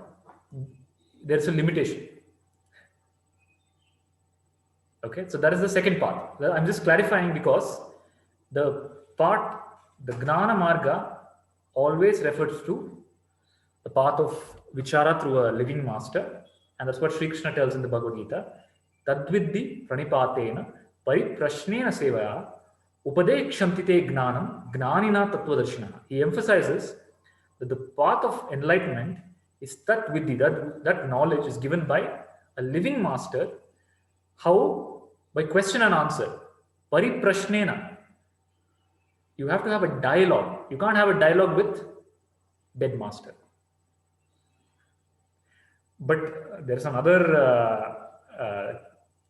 consideration that the dead master that you are, when I say dead master, somebody not in the physical realm, the master who has passed away, if your devotion is true, they will take a living form. But ultimately, it has to happen through a living master. Is it clear? So, next slide. Okay. So the belief is a creative tool. By changing your belief, what will happen? You can receive what you want. You can get success, you can get prosperity, you can get money, you can get happiness and health. None of that will be permanent, but you can get it because you're at a certain stage of life, you need certain things. You can use this belief, the ability to master the subconscious mind to get it. So how to do it, I have already explained. Is it clear? Empowering beliefs. So drop the disempowering beliefs, have empowering beliefs, so that you have a better outer life. Then the belief is for desire. You have to understand there is a fire of desire in you. Okay, that is unconscious force. You can't stop it. You get desire, so many desires. You see something, you want something. You see your friends and your relatives prospering. You naturally have a desire. So that desire is natural. It's called kama agni. Okay, it is there for you to grow in the outer life. Then there's a gnana agni, which is there to help you transcend the dream. So both are required. So gnana agni, you have to channelize it. There is a desire in you. There's a desire for action in you. So you need to channelize that through yagna. And that's why yagna is fire. Typically, have you heard the word called yagna? Yagna, people think is yagna means some havan, put some fire and put things into it. Yagna means offering. The entire third chapter of the Bhagavad Gita is dedicated to yagna. Yagna means offering. The entire universe is in a mode of offering. The ocean offers the water to the clouds. The clouds offer the water to the trees. The tree offer the fruits and shade. The animals, they offer themselves. So everything in existence is an offering. Everybody is in this natural order of offering. That's called yagna. So Krishna tells in the Bhagavad Gita, parasparam bhavayantaha. Yagna means the idea is to nourish each other. By nourishing each other, I grow. By giving to another, I grow. So the business people have understood very clearly. Whoever has to make money, they have understood that if I have to make money, I have to give value to somebody else. Okay, I have to create jobs, I have to create some product, I have to create some service. I have to give something to get. Correct? So, who is the richest person in the world?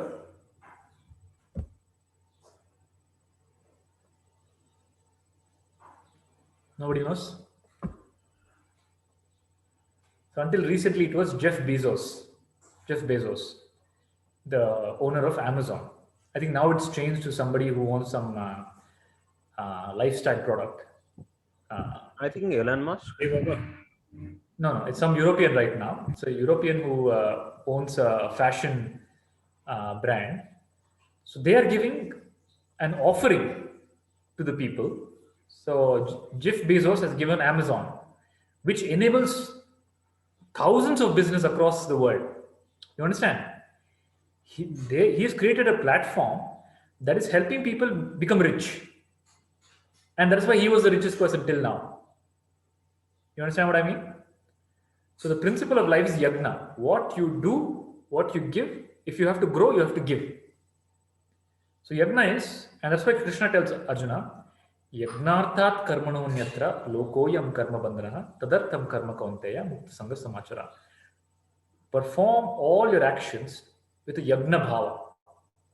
That I am doing my work for the totality. Then you will grow. You can do your work as a bondage. Oh, I have to go to office because my family, I have to take care of my family. Then you are a slave, right? But Krishna tells, just change the attitude. Action you keep the same. Just change the attitude to yagna. Tell, I am working so that this business grows. By the business growing, more and more people of my country are getting jobs. More and more people are evolving. So I am contributing to the totality. This bhava will help you evolve. You understand? So whatever you do with yagna bhava as an offering to the divine. Then the same karma becomes yagna. Otherwise it is karma. It puts you in bondage. You understand? So there are different types of yagnas. There are 5 types of yagna called pancha yagna, rishi yagna, bhuta yagna, manushya yagna, deva yagna, pitri yagna. I'll take them up later.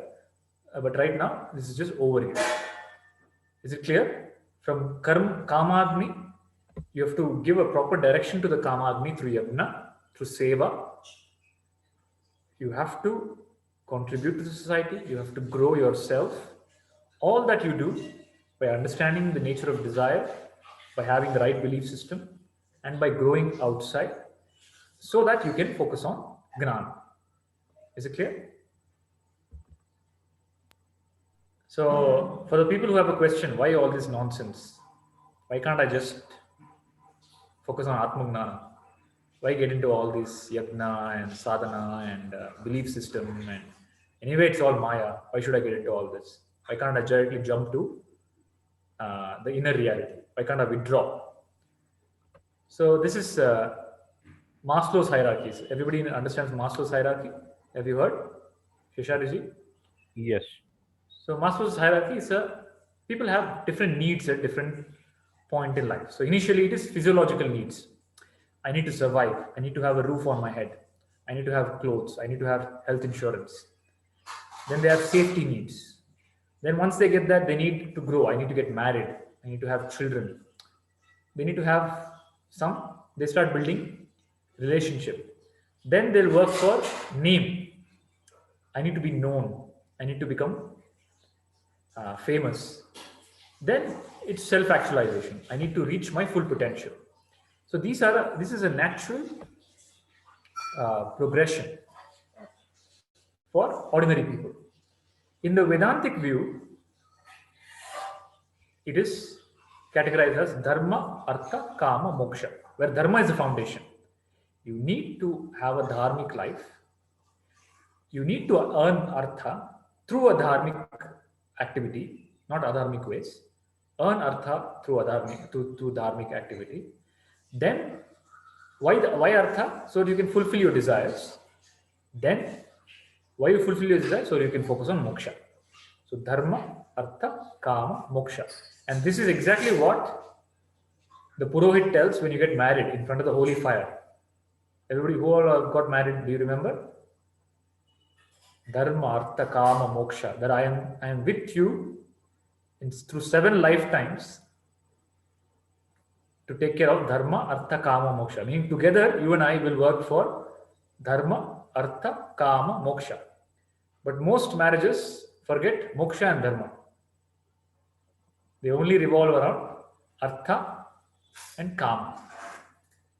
So whatever relationship has a foundation of kama and artha is bound to fail. Okay?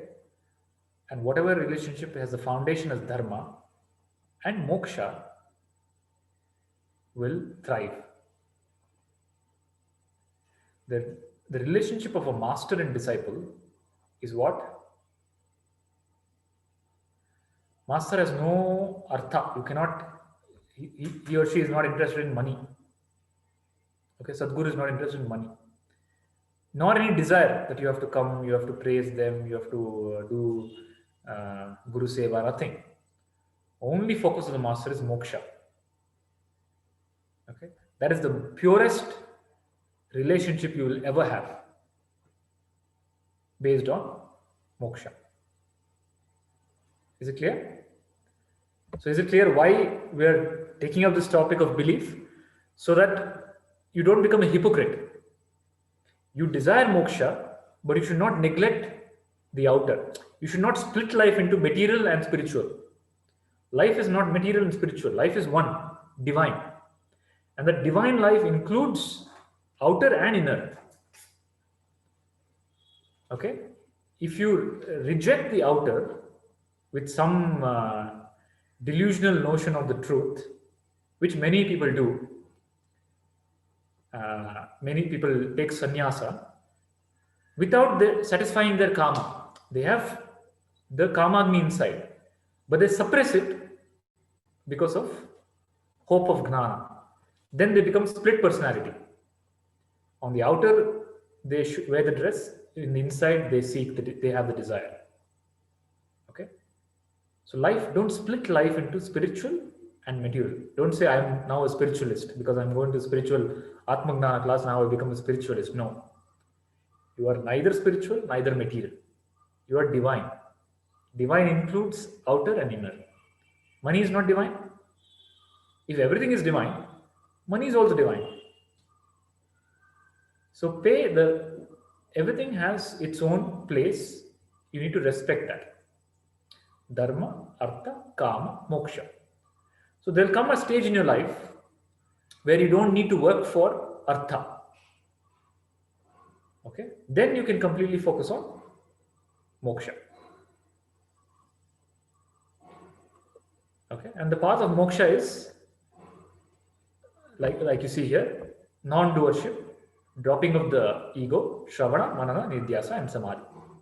And the Atma Darshana session is focused more on this Shravana, Manana, Nidhyasa.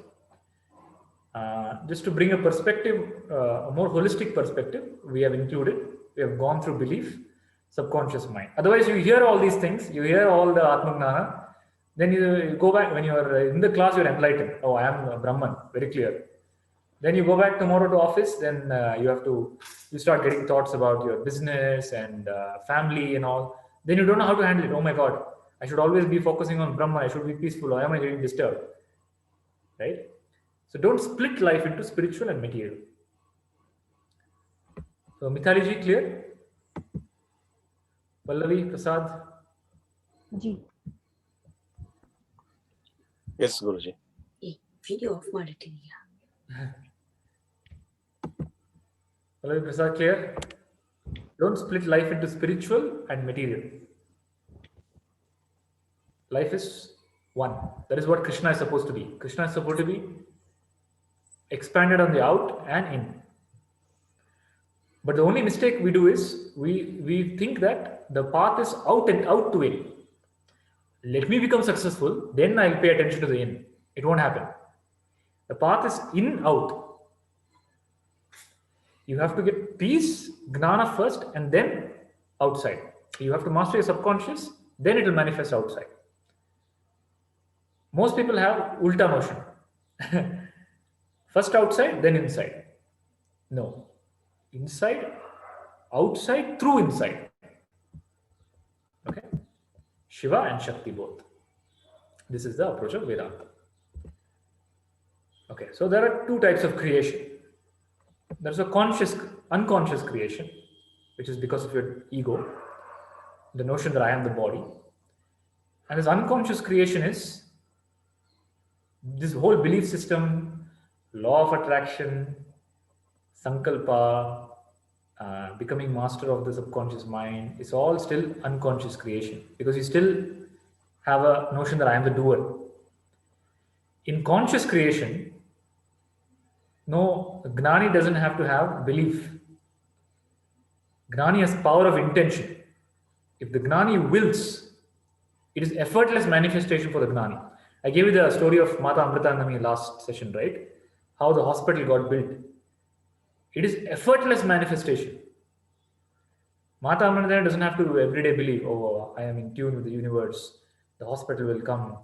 I have all the right beliefs. Okay? She has no ego. She just says, hospital has to come.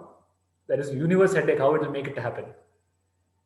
Because her intention is clear. There's no ego. It has to happen. That's all. That is the power of creativity. That is the power of Brahman. Balam, balam, Brahma balam, Brahma tejo balam. And that is why all these masters, Ramakrishna Paramahamsa, Vivekananda, anybody, any master or Mahatmas, are able to give, they sometimes bless, and it appears like a miracle to you. Okay?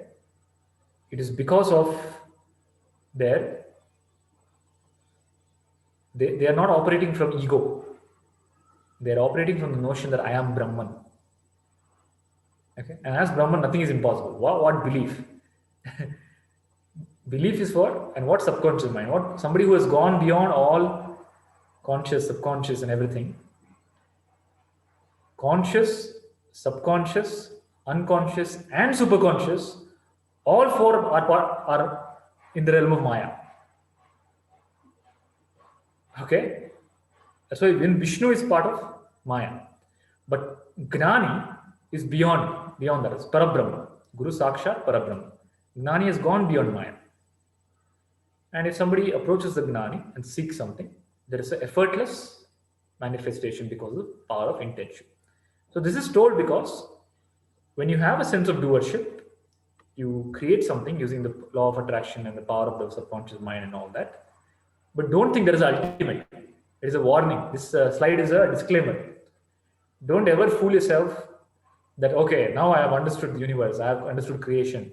Whatever I want, I can get. No. Okay, as long as you have doership, there's a limitation. Because belief is also still within Maya. Belief is still a mental map. But the reality is, Mukti is reality. Understanding that both world and me are appearance in consciousness. In belief, what is happening? I am there, world is there, God is there. I am connecting to God so that I can get something in the world, right? Reality is God alone is there. The world and God and me are in that reality, are an appearance in that reality. So the journey is from belief to reality. Don't stop at the level of belief, including empowering beliefs. Okay? They're a tool for you to get it. It's like a ladder. At the end of the ladder, there is supreme consciousness. Belief is so that you get to the next step. Okay? It will take you to the next step, but it will not take you to the final. The final is because of Gnana. Okay, I'll just skip this. So this is just to have an alignment. So you have a head, you have a heart, you have hands. Meaning head is thinking, heart is your subconscious desires, hands is what action you do. Typically, there is a split. Your head, you are thinking something, heart has some desire, and in your action, you're something else. Okay, somebody comes to your house, in your action, you smile. Please come. In your head, you're thinking something, and in your heart, you have, this stupid fellow came to my house. Right? There's a split. Okay?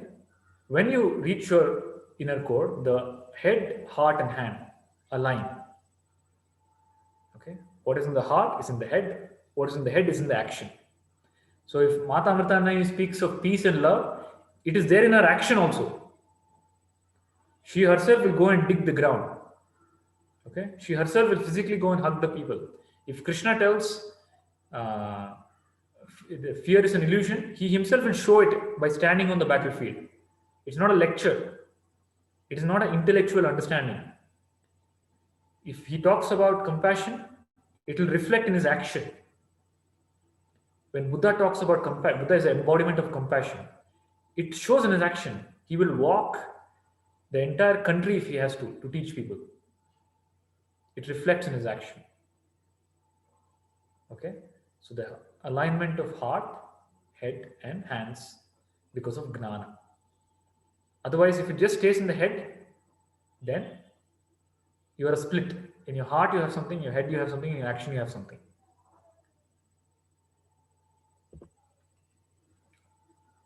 So another disclaimer. Power of belief. With the power of belief, can I get anything that I want? Can you get anything that you want? So now I understood the mechanism of how the universe works. I can just manifest whatever I want. It will definitely work. Universe will cooperate. But universe will also hurt. You will desire money. Oh, universe, I need money. You will get money. But by the time you get money, somebody else will get more money. You will feel the hurt. The universe is not there to make you happy. The universe is there to push you to consciousness. This life is there for you to realize Brahman.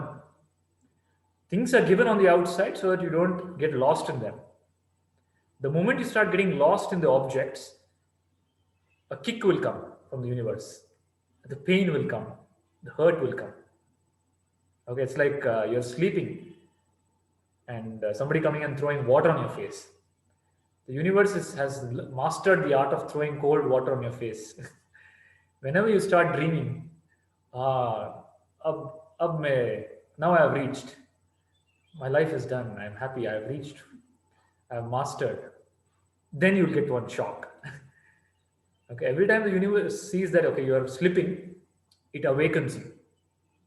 It is a compassion of the universe. That's why it's called universe. Universe comes from the word university. It is a place for you to learn Atma. Don't sleep. Is it clear? Okay. So that was the conclusion of belief, understanding of mind, and its relation to Atma. Now we'll go into the, what is the time?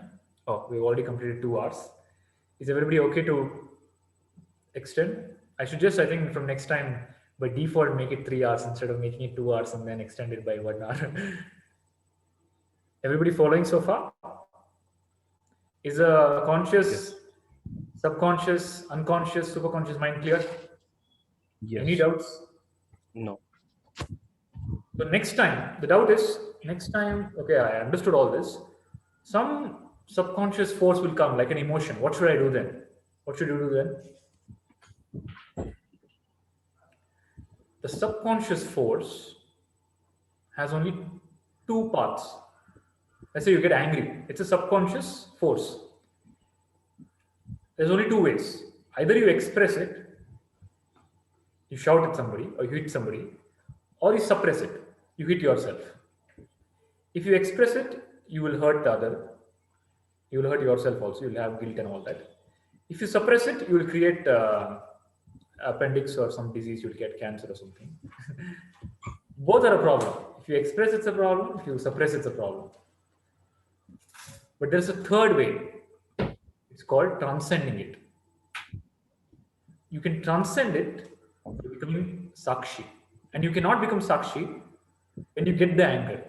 You have to become Sakshi before getting the anger. You have to do, this is where sadhana helps. If you do sadhana, if you do meditation and sit as Sakshi and observe your mind, then in dhyana you'll see the mind is giving you all these thoughts and you become Sakshi of the thought. Then when you get anger, you will have the ability to become Sakshi. Now, right now, you don't have that ability. I'll give you a shortcut. Okay? Okay. You close your eyes and become frustrated, angry. Think of the things that make you angry, the incidents that have made you angry. Mythology will be very easy. You're already experiencing that. So think of irritating things that happen to you, which irritates you a lot. Okay? Think of that, something disturbing. Think of a memory, something that effortless. It's effortless for you, right? You keep thinking about it all the time. What effortlessly keeps coming to you in your consciousness? Think of that. Go back to that. Okay, open your eyes. Everybody is able to think. Who all is able to feel the emotion right now? Nobody. Nobody is able to feel it? Okay. So when you think about it, again, think about it. Just look at me first. When you're interacting with life, there will be a surge of emotions, maybe helplessness or anger, frustration. It appears as a ball of energy that rises. Okay? It's an energy, there's an energy movement, and you want to hit somebody, you want to break some skull, but because you don't want to go to prison, you don't do that. But there's a lot of energy. You'll feel as if you can explode. So when you feel that unconscious force, you have to give it a release. So you give it a release through breath and body. So when you feel that, you're feeling the energy, you breathe out. Okay, through your mouth, you create the sound, and as if you're just releasing it. Okay, and you move your hand as if you're pushing somebody. You're pushing it out.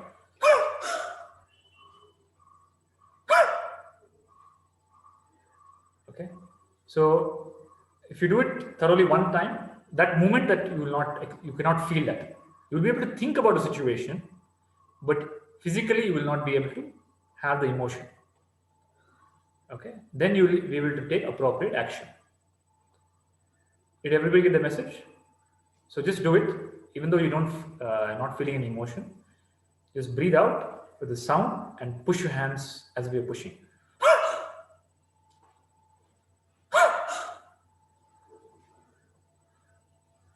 Okay. This is a kung fu art. This is one of the way to breathe, relax yourself in kung fu. In kung fu, and you know where kung fu came from? Kung fu came from Bodhidharma. Bodhidharma is he's the one who taught kung fu to the Chinese. He is a Buddhist monk from South India. Is it? Bodhidharma is a Buddhist monk from South India who went and taught them this martial art, and it became the meditation that he taught became Chan, and the martial art that he taught became Kung Fu.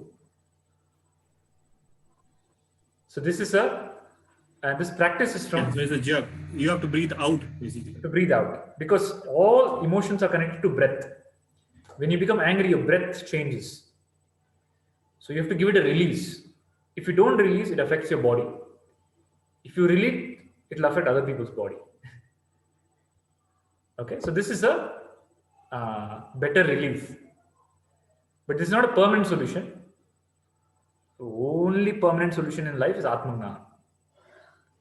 There is no other permanent solution. Okay, but this will help. This will really help to sail through many situations in life. Okay. So now we'll come to any doubts. Okay, now we'll come to desire, the desires that you have. So let's start one by one. Kundanji, what is your desire? No desires. No desire. Used to be, now it is. पैसा नहीं चाहिए. क्या चाहिए आपको? कुछ भी नहीं चाहिए. Okay, then you can't donate the desire to other people also. You have to use it or it goes waste. I'm not sure, because whenever जो भी होना होता है वो हो जाता है. वो हो जाता है, पर आपका कॉन्शियस डायरेक्शन क्या है लाइफ में? Just keep doing it. What? Whatever is there. जो भी काम आ जाता है करते चले. I don't ask for work. I don't ask for anything. Just comes on my way. So whatever comes my way, I do it. So whatever, it's like saying, so there's a girl called Alice. You know Alice in Wonderland? Alice went into the rabbit hole, and there she met a cat. I forgot the name of the cat. Owl. And the owl asks, where are you going, Alice? Alice says, I don't know. Okay. Then the owl says, if you don't know where you're going, anywhere will do. If you don't have a conscious sankalpa of how your life should be, it'll go, it'll go probably in unconscious. Yeah, that sankalpa is there, but I'm not driving towards this sankalpa. What is that sankalpa? I'm trying to understand what is that. The Chitta Shuddhi and Atma Gyan is my sankalpa. Chitta Shuddhi and Atma Gyan is a sankalpa, correct? Yes. So that is your focus of life. That is your wish. That I told you the story of Yogi, right? He asked that I need to see my grandson sitting on my lap with a spoon. So the Chitta Shuddhi and Atma Gyan is, if you say, is the focus of my life. So then your life will start aligning for that. If that vision is clear, whatever is required for your Chitta Shuddhi and Atma Gyan will be taken care of in your life. And this is true, and this I feel that it is happening. It's happening, right? Now the Chitta Shuddhi and Atma Gyan, but the principle of life is, the Chitta Shuddhi and Atma is Atmanu Mokshartham. Okay. So there's Atmanu Mokshartham, Jagadhitayacha. There is an inner and outer. There is a Shiva and Shakti. You cannot feel it. Sorry, I can feel it. It is happening the way you are saying. So the Chitta Shuddhi and Atmandan is what? Atma Mokshatam or Jagadhitayacha? Which one? So Jagadhitayacha, it is happening. I can say I'm not doing it, but some act of mine is basically leading to that angle, you know. Right. So the focus should be both. I'm not stopping it. I'm letting it happen. Right. So the focus is more. So the focus is both. Atmanu Mokshatam, I have to get enlightened. I have to be, Atmanu Mokshatam also includes success, prosperity, and all that. I have to grow and I have to contribute to the totality because I owe. You have 5 obligations. Attitude. Yeah. 5 obligations. It's called Rina. Okay. 5 obligations. You have an obligation towards Rishis, the one who gave you this Gnana. But you cannot do anything to the Rishi because the Rishi or the Guru doesn't want. So all actions done as a service and offering to Gurus by giving Gnana, whatever you have received, is called Rishi Yajna. So you have to do Rishi Yajna. Okay? That is first Yajna. Rishi Yajna is the highest Yajna. What I am doing right now is Rishi Yajna. Whatever I got from my master, I am giving you. If I don't give you, what happened? The knowledge will stop there. The knowledge, see, from the time I started teaching around 11 years ago, I can see the amount of clarity I myself am getting on the subject. I can understand, because I'm teaching it, my understanding has grown multifold. Okay? My distortions have come down. My subconscious mind has become purified. Because I'm flowing, it's flowing. I didn't keep it, it just didn't die inside me. If it just stops there, it stagnates and dies. Right? It's like a sedentary lifestyle. If you don't use your legs, you lose it. Use it or lose it. Right? You have to move. So you have to give, and the giving Gnana is called Rishi Yajna. Rishi Yajna can be either you give yourself if you have the ability, or you facilitate Rishi Yajna, or you study the scriptures, you study what the Guru has told. All these things are Rishi Yajna. Okay, so Ramesh Balsekar, who is a student of Nisargadatta Maharaj, Nisargadatta Maharaj told only one thing to him, sadhana. His sadhana was, he was a banker, he was in a very top position. Nisargadatta Maharaj told, whatever I'm telling, you translate it. So he would do transcription and translation. That was his Guru Seva, that was his Rishi Yajna. And that brought him enlightenment. Okay, so involved in Rishi Yajna, it's the highest Yajna. It's called Brahma Yajna. Especially the teaching of Upanishad and Atma Gnana. So most of you are part of the Upanishad Gnana Yajna. Just by being part of the Yajna itself, because I cannot, if there's nobody to teach, I cannot teach.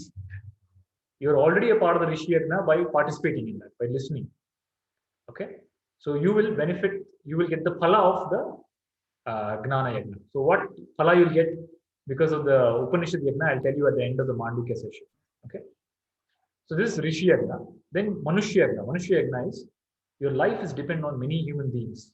From the person who gives you newspaper, to the milkman, to the guy who created your dress, to the teacher who teaches in the school. So it's a dependent life. You depend on many human beings. So you have an obligation to humankind. So Manushya Yajna is any action done to uplift another human life.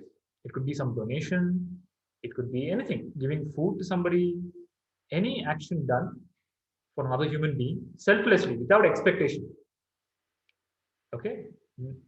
No expectation is Manushya Yajna. Then Bhuta Yagna is animals. Our life is dependent on a lot of animals. There are so many uh, beings in our body, minute creatures that take care of our body. When we drink the milk which is from the cow, okay, we owe a lot to animals. So not harming animals, having a vegetarian diet, uh, stopping cruelty to animals in your life is called Bhuta Yagna. And none of this is done at scale. I'm not talking scale, okay? Tomorrow open an orphanage and nothing like that. In your, as a grihastha, in your capability, you have to do it little, very little, but consistently. You know how the tsunami starts? The tsunami will wash away the entire coast and the city and the village. But when it starts as a very small wave. Because of the law of compounding, it becomes a tsunami. Same thing with investments, right? You consistently invest a small amount for the course of 25 years, it will grow multifold because of the law of compounding. You understand? So you have, if you do yagna consistently every day, it will reach a tipping point. And that tipping point will affect at scale. But don't worry about the tipping point. Don't worry about reaching the top of the mountain. Take one step every day. Okay, every day, Rishi Yagna, Manushya Yagna, Bhuta Yagna, then Pitri Yagna. Pitri Yagna is taking care of ancestors, as in your the older generation, contributing to some seva, because it's not easy to raise a human child. A lot of sacrifices are required, a lot of effort is required, stress is required. Now the elderly people, their body is given up, so we owe it to them to take care of their physical comfort. You can't do much to them. You can't give gnana to them, or you can't do much. You can give some physical comfort. Okay, that is Pitri Yagna, some seva for the elderly. Then Rishi Yagna, Manushya Yagna, Pitri Yagna, Bhuta Yagna, Deva Yagna. Deva Yagna is, there are forces in the universe that take care of the universe. They're called Devatas. All these Vedic rituals, Homa and all that, that is called Deva Yagna. That is offering to the Devatas. So we eat food, but the food for the Devatas is the harvest from the Havan. So the Devatas, if you involve in those Vedic rituals, they will bless you and you'll prosper in life. So these are the 5 yagnas, according to the scriptures, to be done by all grihasthas every day. Not just once in a while. Every day, little. In your capability. Okay? And this will, by doing this, you are getting into, you are in tune with the universe. And whatever you do for the universe, when you need something, the universe will respond, will take care. Parasparam bhavayanta. If you need to grow, you need to give. The more you give, the more you grow. The more Rishi Yagna I do, the more Gnana becomes, or rather, I become more powerful to give Gnana. You understand? So when I said, Kundanji, when I said focus, this is a focus. One, all the Gnana, the peace, the love has to translate as action through Yagna consistently in your life. So when you're saying, I can notice that what Ma has met me in due course of time, and not to that extent, but yes, to some extent, daily, something of this kind is happening to this body. Very good. That's all. That is called Yagna. And the Yagna has brought you the phala of Gnana. You understand? And that was the reason I asked you that question, because Gita verse 4.37, it has the word Gyan Agnani, that Karmani that you say, right? Yeah. it has. So that's why I say, what is yajna? Because I wanted to understand actual yajna. Because no, normally I say homa is the yajna, but that's why I asked you. Yajna is always panch yajna. Okay? And Krishna tells in the Bhagavad Gita, you should never stop yajna. Regardless of who you are, you can be a Gnani, Agnani, Mahatma, anybody. You're not allowed to stop yajna. Okay? Because yajna it's the way of the universe operating. So yajna continues. Go on doing yajna. So Mitali जी, आपका क्या Dzire है?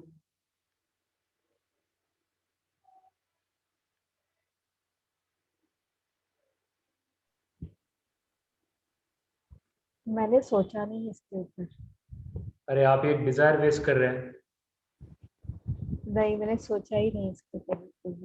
एक month दिया था आपको। हाँ, एक month दिया था, लेकिन मैंने सोचा नहीं। ओके, पैसा चाहिए? हाँ, वो तो पहले ही बताया था। तो कैन आई कंसीडर दैट? नहीं, नहीं, वो नहीं कंसीडर कर सकते हैं। चाहिए तो नहीं कंसीडर करो। मैं वो मेरा वो अल्टीमेट डिजायर नहीं है। अब अभी कंफर्ट लाइफ तो सबको चाहिए होता है। आप सुनिए, आप जो भी बोलेंगी वो आपको मिलेगा। ओके। तो थोड़ा 2 मिनट आंख बंद करके जो भी आप बोलेंगे, जो भी आपको चाहिए, आंख बंद करके उसके बारे में सोचो और फिर मैं आपसे पूछूंगा, तब बताओ। ठीक है? हाँ Pallavi. Guruji, I have written it down. I will read it. Sorry. She has a long list. Long list, yeah. No. One sentence. Because you told it should be particular, like the golden spoon on lap and like that particular. So I don't want to make mistakes. Should it have place also in it? You tell, we'll see. Anyway, it's an interaction, so it's okay. If you make mistake, we can correct it. Okay. I am seeing myself telling my son truly in 2023 that I am peaceful and talking to you without avarna. Talking to whom? My son. You are talking to your son in 2023, which is truly. 2 years. 2 years. Truly, okay. Now you talk false. Now you talk false, is it? No. I want this to be true. Oh, okay, truly, okay. So in 2 years, you are talking to your son truly that I am peaceful and I am talking to you without avarna. I'm talking to you with you're peaceful and you are talking to without avarna. Okay. Because in one of your previous sessions, when I asked for not now very long ago, you have told if I want enlightenment, you told instead we should ask, I should get rid of ignorance. So I've told instead of enlightenment, because I'm already enlightened, I'm not knowing. So I've not used the word enlightenment. I don't want to be misleading my subconscious mind. So without avarna, I want to get rid of ignorance. And I am talking to my son that I am peaceful without avarna. There is a problem in that sentence. Okay, I will correct it. Please tell me now. So read the sentence again. One is the first part. I am seeing myself. That is the problem. I is the problem. Yeah. No, I knew you will tell this because I should remove that ego I. This is the unchanging I that I am talking about. Unchanging I never talks to your son. So tell me what I should do. You pick faults with everything that I tell about enlightenment. You tell I'm already enlightened. You make faults. Okay. So how? Have you watched 3 Idiots? Yeah. In that he tells that the teacher, "Saaf saaf batao kya chahiye." Okay, let's keep aside all these jargons of spirituality. You're an ordinary person. I'm an ordinary person. I don't have any superpowers. Okay. Ordinarily, be true to your inner self. Okay. Don't apply so much logic and try to make it so that I'll find some problems and all. That is too much analyzing. Speak from the heart. What is your heart desire? If you say I want enlightenment, ask that. So what is your heart desire? No, if I tell, you will tell I'm already enlightened. That's why I didn't. I framed it properly. So you have a bias. You have a program that I will behave according to that that notion of yours. Okay. The guru is supposed. Okay, I want enlightenment. That's it. Guru is supposed to be unpredictable. Okay, I want enlightenment. Okay, so I want enlightenment. Okay, that is Atmano Moksha. Jagadithayacha. I will do as much as possible from my end. I'm trying my best to do whatever I want to do. No arbitrary stuff. I told you.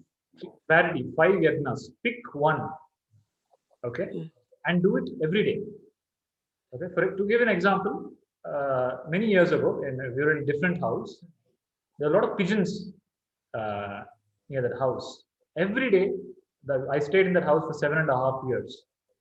Every day, I made sure that I put 1 kg of wheat for the pigeons. Okay, even if I'm not up around, I would give it to the neighbor and say, please put every day.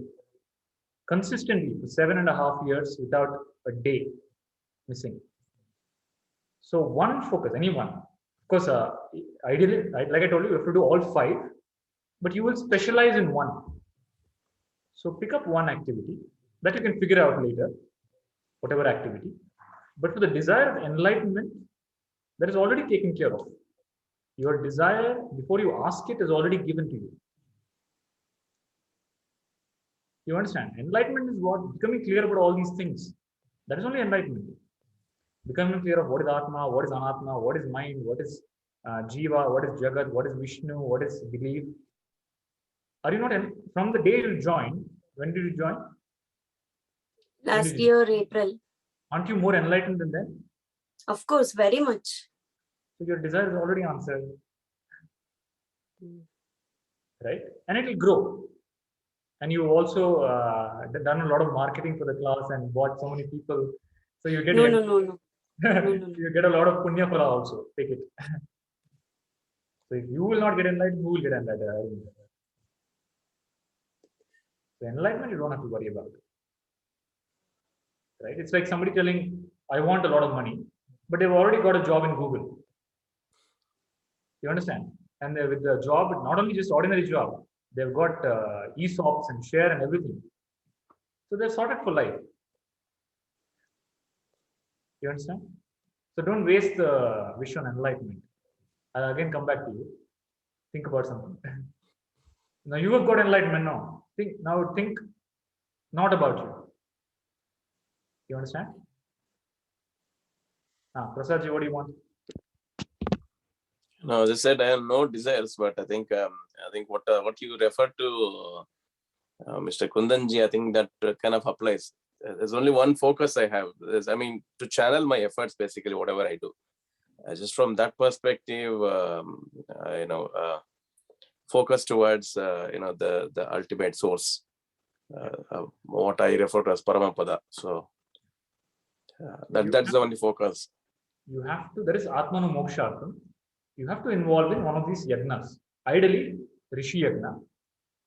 And of course, all the yagnas. Do little bit every day. Contribute to the totality. Right? Contribute to Dharma. Contribute to Bharata. Okay. Since you've already got it. So all the people who say, I have no desire, I have reached, you have a bigger responsibility to give. Because the universe is taking care of you, you have to now uplift many people. Right? So Vivekananda can't say, oh, I got enlightened, I got Ramakrishna Paramahamsa Master, I can sit happily. He has a responsibility to uplift the entire country. So take up that responsibility. The biggest responsibility you take, the biggest growth you'll have. Okay? So do that along a little bit. That should not become the prime focus of your life. you're like, you have a job. So for me, for example, I have weekday, I have a job. But whenever I'm not doing my job, I'm thinking about this, doing this presentation, watching content. How can I explain this? So that one day I'll not need a job. Then I can completely focus on this. You understand? Yeah. Shishari, ಏನ್ ಬೇಕಪ್ಪ?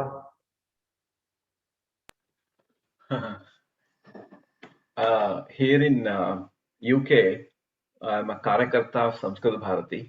Okay. Last year, including all the teachers, Samskrita Sambhashana was taught, I think roughly for probably more than 100 people. So in the next 1 year, 10 times more. So 1,000 people are getting taught and will be taught more the Samskrita Sambhashana through Samskrita Bharati. And if you say you have 1 minute, you wish whatever you wish, you will get it, then I would say Samskrita Bharati probably in every place in the world. Lots and lots of people be able to speak in Sanskritam, using which they'll be able to understand Bhagavad Gita, Ramayana, Mahabharata, using the original scriptures, understanding Upanishads, and be able to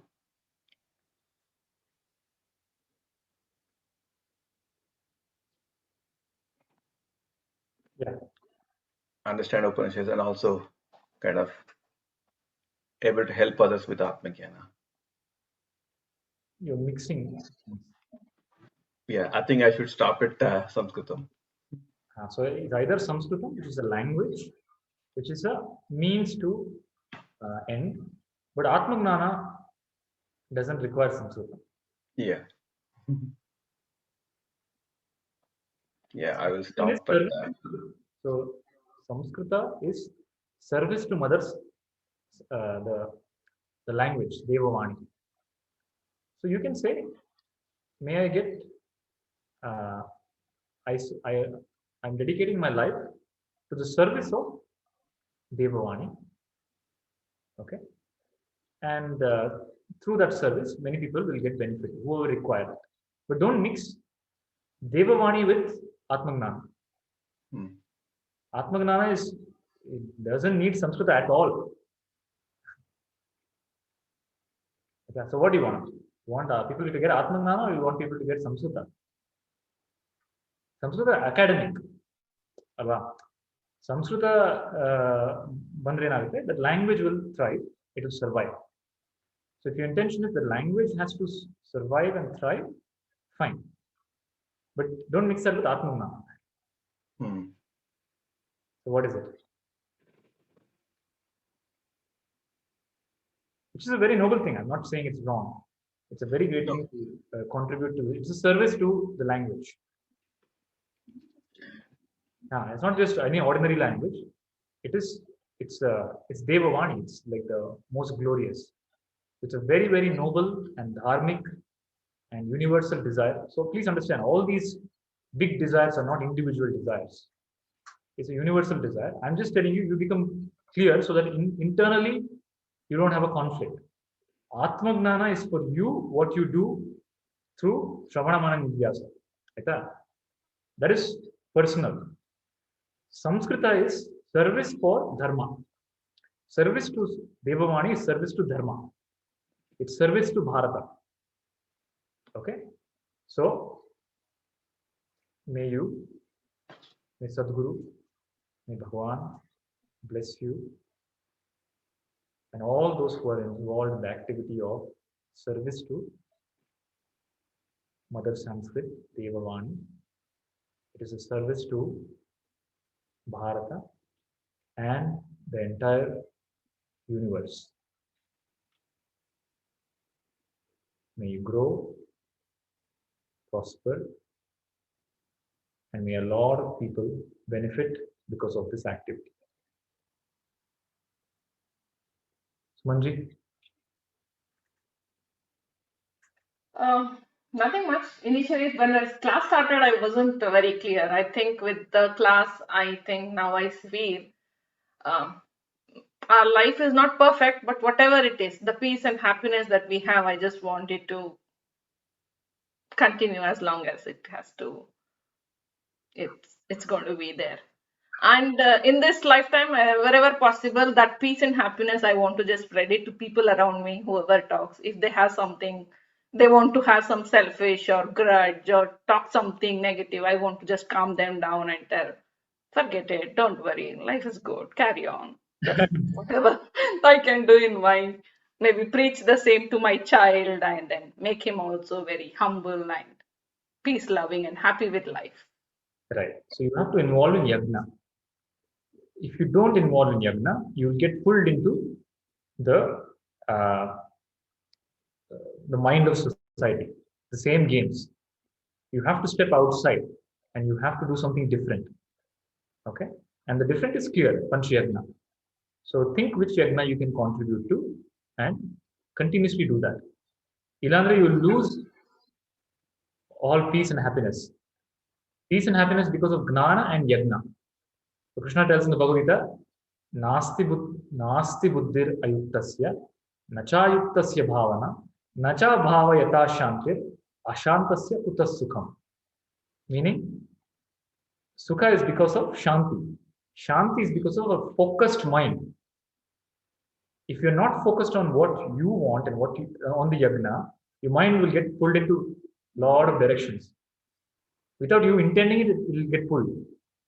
So have a focus. Okay. Mitali जी अब ready है आप? Yes. आपने 5 यज्ञ बताया, ऋषि, मनुष्य, भूत, पितृ और देव। इसमें पितृ यज्ञ और मनुष्य यज्ञ मैं करती हूँ, ठीक है, रोज। देव यज्ञ इसमें क्या पूजा में जो ऑफरिंग है उसको माना जाए, किस तरीके से देव यज्ञ हम कर सकते हैं? हाँ, जो आप पूजा करते हैं और जो हवन करते हैं, स्पेशली देव यज्ञ हवन। ओके, हम लोग तो एवरीडे हवन नहीं करते, लेकिन पूजा करते हैं, कोशिश करते हैं कि जो प्रसाद अर्पण किया जाए उसमें एक फिक्स नहीं है, कोशिश करते हैं जो भी चीजें नई आए या हमारे घर में पहली बार आए या सबसे पहले ऑफर वहां पे करते हैं टेम्पल में। तो यज्ञ पहली बात है आपको समझना है, तो आप करते वो यज्ञ नहीं है, ओके, भाव है वो यज्ञ है। ओके, यज्ञ भाव, यज्ञार्थात कर्मण्यवाप्त्या, आप पूजा करते हैं। ओके, अगर आप यज्ञ भाव से करते हैं तो वो देव यज्ञ हो जाता है। अच्छा। अगर आप कुछ पढ़ती हैं भगवान के बारे में या भगवद गीता पढ़ती हैं, तो आप यज्ञ भाव से पढ़ते हैं तो वो यज्ञ हो जाता है। हाँ जी। तो भगवद गीता 2 तरह से पढ़ा जा सकता है। मुझे जानना है ताकि लोग बताएं कि मैं ज्ञानी हूँ, वो क्या हो जाता है, वो यज्ञ नहीं होता। नहीं, हाँ। तो भगवान के लिए मैं पढ़ रहा हूँ, भगवान को जानने के लिए मैं पढ़ रहा हूँ, वो यज्ञ हो जाता है। तो भाव, जैसा भाव वैसा भगवान। हाँ, भगवान को जानने के लिए मैं पढ़ती हूँ, भगवान के लिए, मतलब भगवान को ऑफर करने के लिए ही हम करते हैं, मतलब मैं करती हूँ। और ऋषि यज्ञ उतना नॉलेज नहीं है कि उतना ज्ञान आगे, तो लेकिन हाँ, आप जो कर रहे हैं ऋषि यज्ञ है, गुरु का बात सुनना ऋषि यज्ञ है।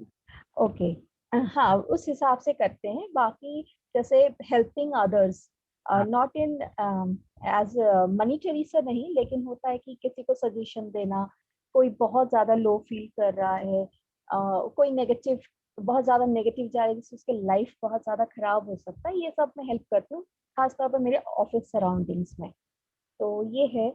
और आपने बोला था 1 महीने सोचो क्या कर सकते हैं। मैंने आपको पिछली बार बोला था कि मुझे लगता है मेरा ओल्ड एज बहुत पेनफुल होगा इन टर्म्स ऑफ मैं बॉडी पेन से, मतलब मुझे बोन में पेन होता है बीच बीच में। तो उस सिलसिले में पहले मैं योगा करती थी, लेकिन बीच में छूट गया था, अभी फिर से शुरू किया है और थोड़ा सा फूड के ऊपर कंट्रोल करने की कोशिश कर रही हूँ कि मेरा ओल्ड एज बहुत तो जैसे आपने बोला, जैसे आप सोचोगे वैसे ही होगा। तो उससे क्या होगा, आपका बॉडी अगर फिट होगा तो आपका मन भी बहुत शांत हो सकता है। You feel peaceful. तो उस हिसाब से मैंने शुरू तो किया है, इसीलिए मैंने आपको बताया नहीं कि मैं क्या चाहती हूँ, क्योंकि कंटिन्यू करना चाहती हूँ इस चीज को, ताकि मैं खुद फिट रहूं और मेरा मन फिट रहे, और बाकी आपका क्लास करने के साथ साथ बाकी इस चीजों के ऊपर मनन भी करती हूँ कि दिमाग थोड़ा शांत रहे। लेकिन कभी कभी इरिटेटेड हो जाती हूँ, उसको कंट्रोल करना है। तो थोड़ा सा आपको क्या चाहिए लाइफ से? हाँ, लाइफ इट्स गुड, जो है इट्स गुड, कंटिन्यू चले, ठीक है। so if life is good, you don't want anything. Not such, ऐसा कुछ नहीं। अभी तो बोला पैसा चाहिए। वो तो कंफर्ट लाइफ के लिए पैसा है, उसके लिए ऑफिस जाते हैं हम लोग, सैलरी भी मिलती है, तो ठीक है। तो ग्रो भी होगा, ग्रोथ भी होगा, तो ऑब्वियसली सारी चीजें। तो मैंने आपको बताया principle of life, the more you give the more you grow, right? या आप सेवा करना शुरू कीजिए, ठीक है? जो भी सेवा हो रोज कीजिए, तब क्या होता है, आपका शरीर, मन, धन, रिलेशनशिप सब ठीक होगा। When I say seva, I mean some activity out of the Panchayagnas, okay, that will help other people. Out of the family? Out of the family को करना सेवा नहीं है। ओके। वो मजबूरी है। फैमिली को करना वो सेवा नहीं है। Out of the family, who you don't know, who can never give you back anything. Okay? Okay. आप सेवा कीजिए, रोज कीजिए, जो आप रोज कर सकते हैं। अब पहले क्या होगा, कुछ ट्राई करेगी, कुछ फेल होगा, सो वो सब होगा, बट धीरे धीरे आपको पता चल जाएगा जिसमें आपका मन नेचुरली जाता है, जो आपको खुशी देता है, where your mind moves naturally, where you keep thinking about, oh, when will I get a chance to do that? See, I keep thinking about when will I get a chance to interact with you people, when will I get a chance to do seva for my guru. This is my guru seva, right? So I keep thinking I can do this even if I'm ill or even against all challenges. So my mind naturally moves towards this. So find an activity to do seva to the totality. That seva itself, that act of doing seva, to do seva you need physical health. You can't do because you're ill. So it will make sure you're healthy. It will make sure your mind is healthy. It will make sure your life is taken care of.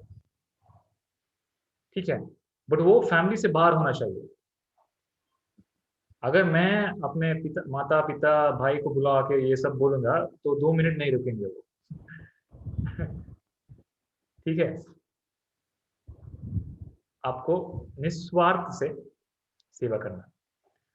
अब ये नहीं बोलिए मुझे मैं नहीं कर सकती, मेरे पास पैसा नहीं है, टाइम नहीं है, वो नहीं, ये नहीं है, सब कुछ है। जो सेवा आपको करने के लिए जो जो चाहिए अभी आपके पास है, तो मैं जब मैं सेवा बोलूंगी, don't think I gonna open an orphanage और some big thing, very very small things, one step, एक स्टेप टुवर्ड्स भगवान, दैट्स ऑल। भगवान will take 10 steps towards you. ठीक है, कुछ भी कर सकते हैं आप। 10 भगवद गीता परचेस करके बच्चों को दे सकती है, कुछ भी, बट जो भी करेंगी वही करना कंसिस्टेंटली। और ये अगर आपने ये किया तो आपका सारा फियर, ट्रबल, प्रॉब्लम्स डिसअपियर हो जाएंगे।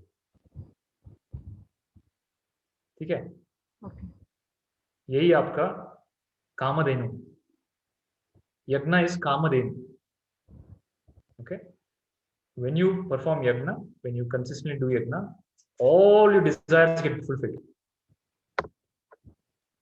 Okay, Beena, what do you want?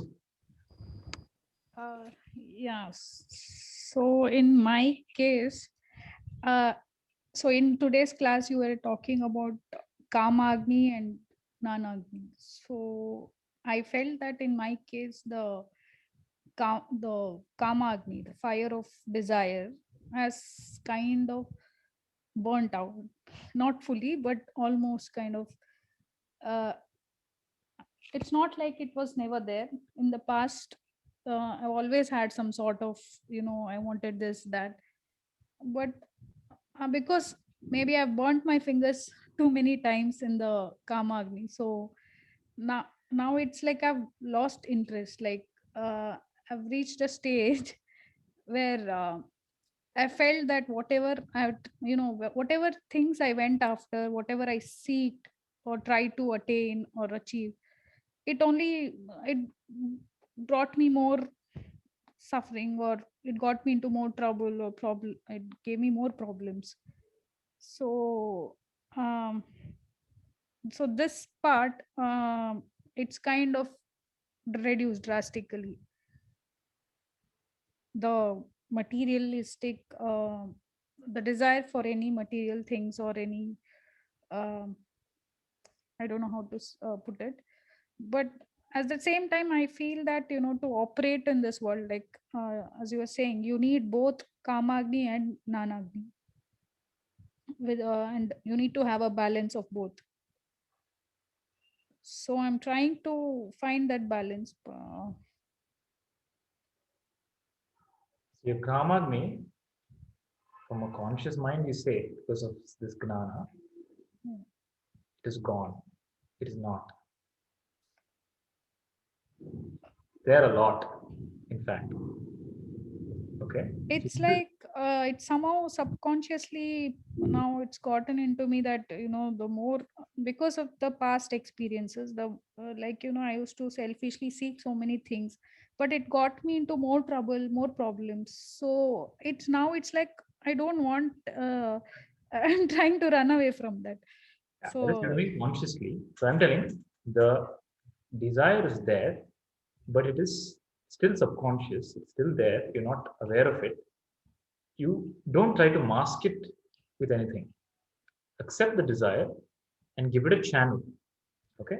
The channel is that the channel always has to be action. And that action I've just told you is yagna. So you also see the same solution.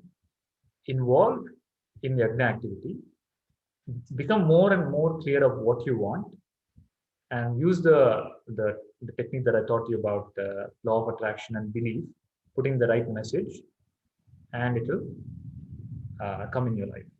The requirement for your life is, so you stay you stay here, your surrounding and upbringing. There is a certain natural progression you need to have, right? yeah. So you need to have all those things. You need to address all those things, which will happen. Start doing service and start thinking, have the right belief system and positive thought and affirmation. And don't bury your desire, don't cover it, don't mask it, embrace it. No, it's not about burying. I tried to list down actually, but earlier I could find at least 5 to 10 things to write down. But now today, when I tried to write, I could not even find a single, Okay. thing to write except enlightenment. Okay, fine. Yeah, as long as it's there, it's not there, it's fine. But if it ever comes up, I've told you how to address it with the power of belief, sankalpa, and seva. Okay. Enlightenment, like at the same answer that I told Pallavi ji, it's enlightenment is only result of Shravana, Manana, Nidhyasana. So,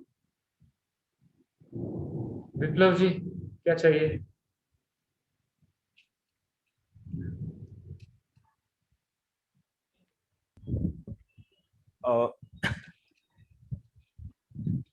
एक ही चीज चाहिए, that is complete जीवन मुक्ति.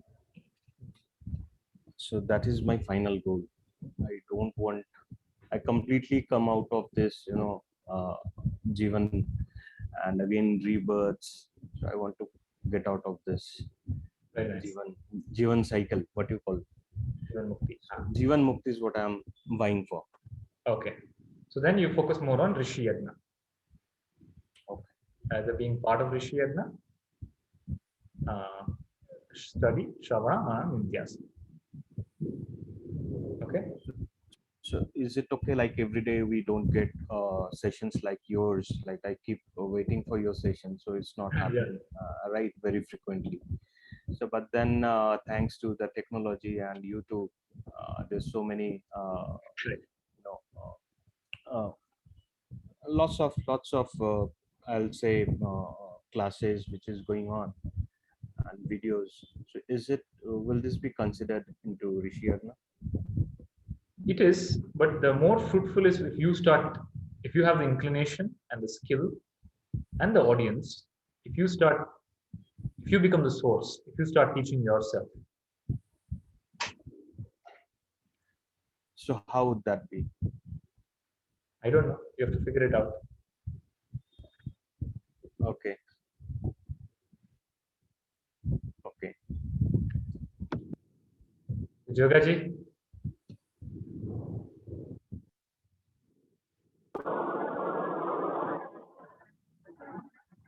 क्या चाहिए आपको? Just continue my Guru legacy. Huh? Whatever I have got from my Guru and the people who have supported me out, give it to the society. In whatever I have, when the time is that I shouldn't just carry anything with me. Right. So that is the ultimate goal, that is the ultimate objective which was taken on December 27th. Okay. And what happened is the whole structure without my knowing was automatically prepared. With the grace of the Guru, God, everything. Right.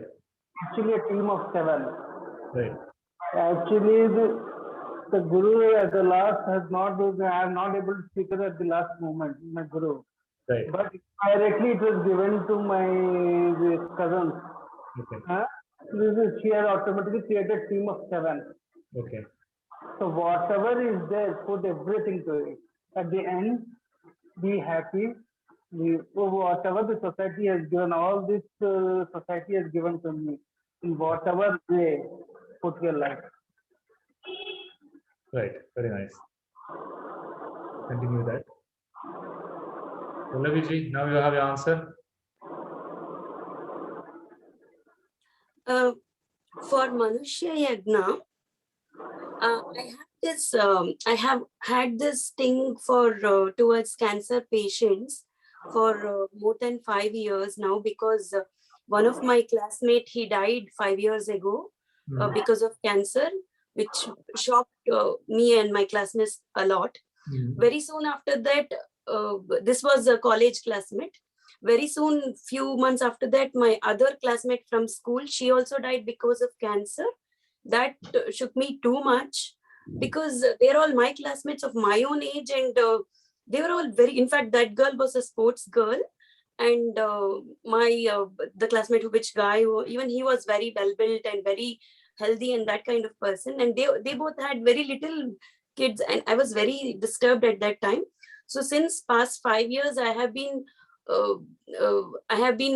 researching and studying about cancer a lot, and talking to patients, or not patients exactly, sorry, whomever I would get in contact with or something. In fact, a couple of years ago, one of his colleagues as well, Prasad's colleagues as well, even he had got brain tumor. He went to 4th stage and he is cured now.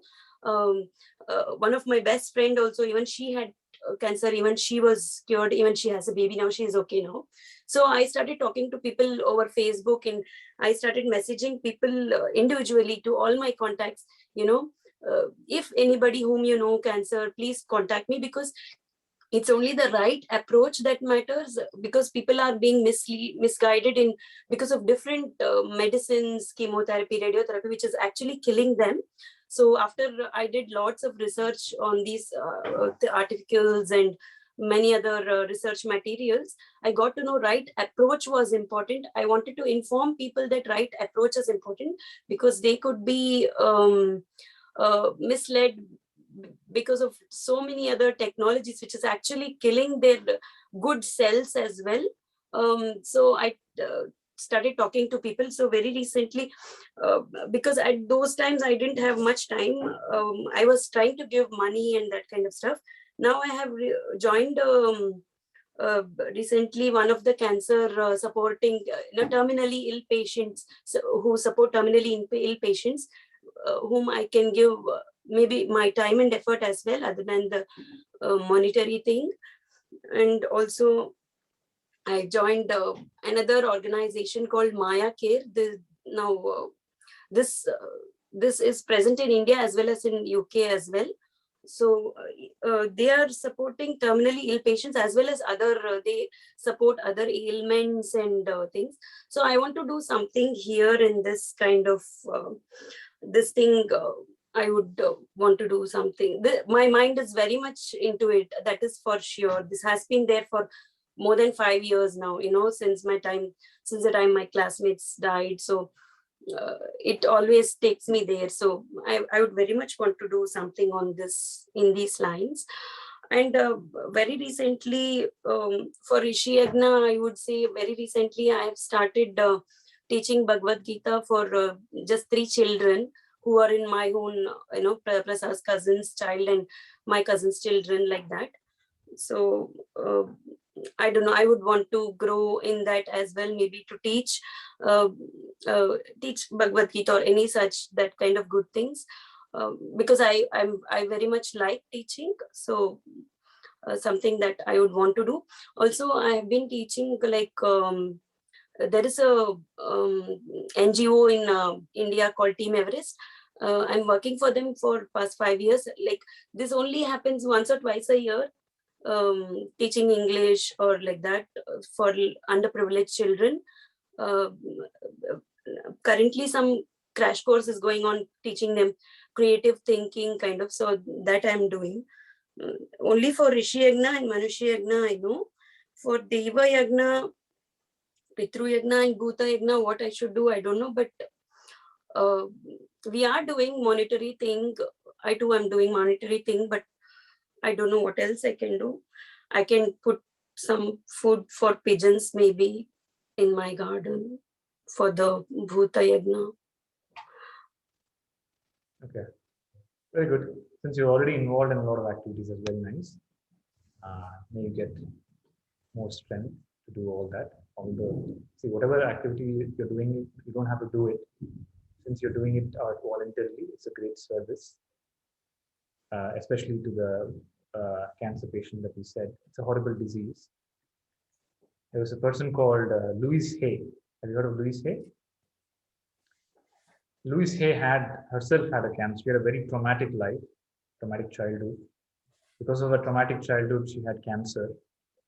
And with her, she healed her own cancer by affirmations, positive affirmations. And in her lifetime, she helped a lot of people come out of various diseases, problems of life, just by using positive affirmations. So, but she dedicated her life to that. So, Yagna and Atma Gnana is the direction of life. So, the thought should be, my life is dedicated to Atma Gnana and Yagna. You might not know the details. The details will start arriving by themselves. When you're clear about the top of the mountain, how to get there, it'll come as and when the time comes. Somebody will come, they will help push you. All those things you don't know. Okay, so don't lose your focus from Atma Gnana and Seva, which is Yagna. You understand? What you do, but the particulars are day to day. That cannot be answered. The particulars will come as and when required. Then I told you about that stream mantra.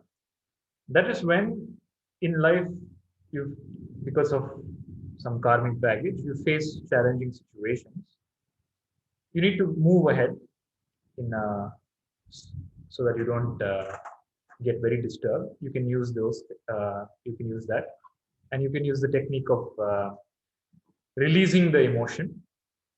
You can check if you have what kind of beliefs you have, ultimately you have an inner compass which you can never cheat. You yourself know if you are happy, peaceful, if you're growing.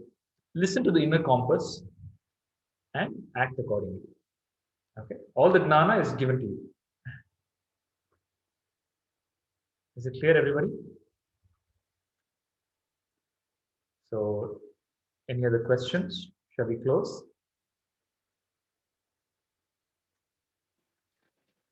Guruji, one question related to chanting Om. I've heard this before, kind of like this lady say Om. How long, in terms of like in a percentage of like O should be longer than or some people say Om and should be longer than the O. So what is the right way? So the best way is what is told in the Bhagavatam. Ekopi Krishna Krita Pranam Dashashvameta Avabrutena Tulyaha Dashashvamedi Punareti Janma Krishna Pranami Punarbhavaya. Chanting the name of Lord or doing namaskara to Lord done once is liberating with gnana, is liberating. So I understand what you're talking about, the modulation of akara, ukara, makara. The modulation of akara, ukara, makara is part of the omkara dhyana, which I think I taught you in the Mandukya Upanishad. You chant then then you can, without, to not complicate it, just keep it uniform. Okay, it is not the chanting that is going to impact. You will experience the movement of the energy. When you chant the energy rises. When you chant woo, there's energy movement here. Then when you chant there's an energy movement on the top of the head, right? And typically what happens is the chanting of is the most fruitful. Okay, because the chanting of the last makara, it feels like it's massaging your brain. Like happens lower, makara happens at the top. So that's why, because of that reaction, people are inclined to do more of that. You understand why that's done? The modulation doesn't have any impact on the energy movement or this thing. Because of the mukara gives some certain effect, the people are the preferences for that. But understand ukara, akara, ukara, makara, which I've explained. Akara is for the navi. It's for the action center, which cleanses the Manipura chakra. Ukara is for Anahata chakra. Makara is for Agna and Sahasrara. Another reason why they focus more on Mukara is Agna and Sahasrara. Don't focus on the lower chakras, focus on the higher chakra. But when you have to practice Omkara, the process is uniform, then together then O. This is the process. Understand. So in the last step, when we say Om, then should the sorry, I'm back. I would ask you the same question again. As long as you have a limitation in sound, even if you want to, you can't drag it for long. Your body will, the breath will stop at some time. Then you'll hold the breath again, you'll take breath again, and you again chant. But don't do that. When you say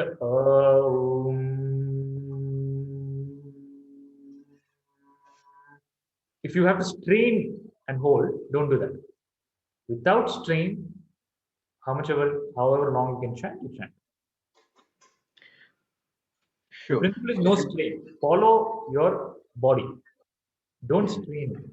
You strain more than you can tell to at a length. That much is. And then focus on silence. Okay, because like when we split it, probably that's fine. It's like I could do it in two different ways. Say, for example, or anyone, it's like Om. So akara om, when you say, is like start with O for a very short duration and say for a long time. The purpose of the kriya is to focus on the silence that comes after chanting akara, ukara, makara. Don't pay too much attention to the sound. Like I said, the sound without straining your body, without straining your vocal cord, you tell that, and then focus on the silence. You're involving the mind too much into the analytics.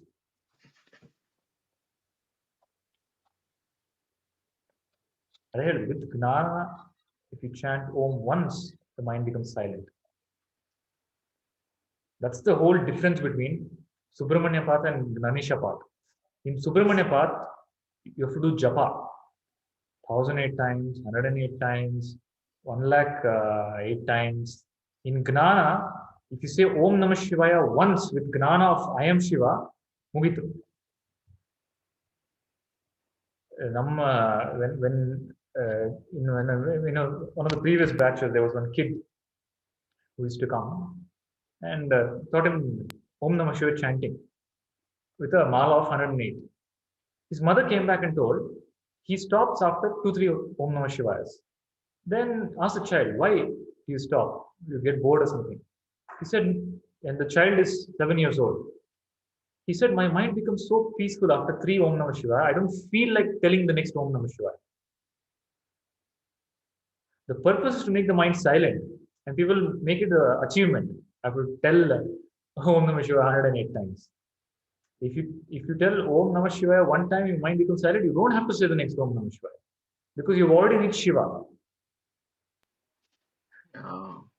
I think the same thing with Gayatri Mantra also, like 100 times, 1,000 times, or 10,000 times, like it. Yeah, everything you have made into karma, and karma is endless. Don't focus on the how many times you say. Know the gnana. Om is everything is akara, ukara, makara. The gnana, the entire Mandukya Upanishad is omkara. So if you understand the Gayatri Mantra, you become the Gayatri Mantra is mantra for enlightenment. You realize the truth. That's why it's spelled Veda Bhavanti Avedaha. For the one who has realized, even Vedas are Aveda. It doesn't need Vedas.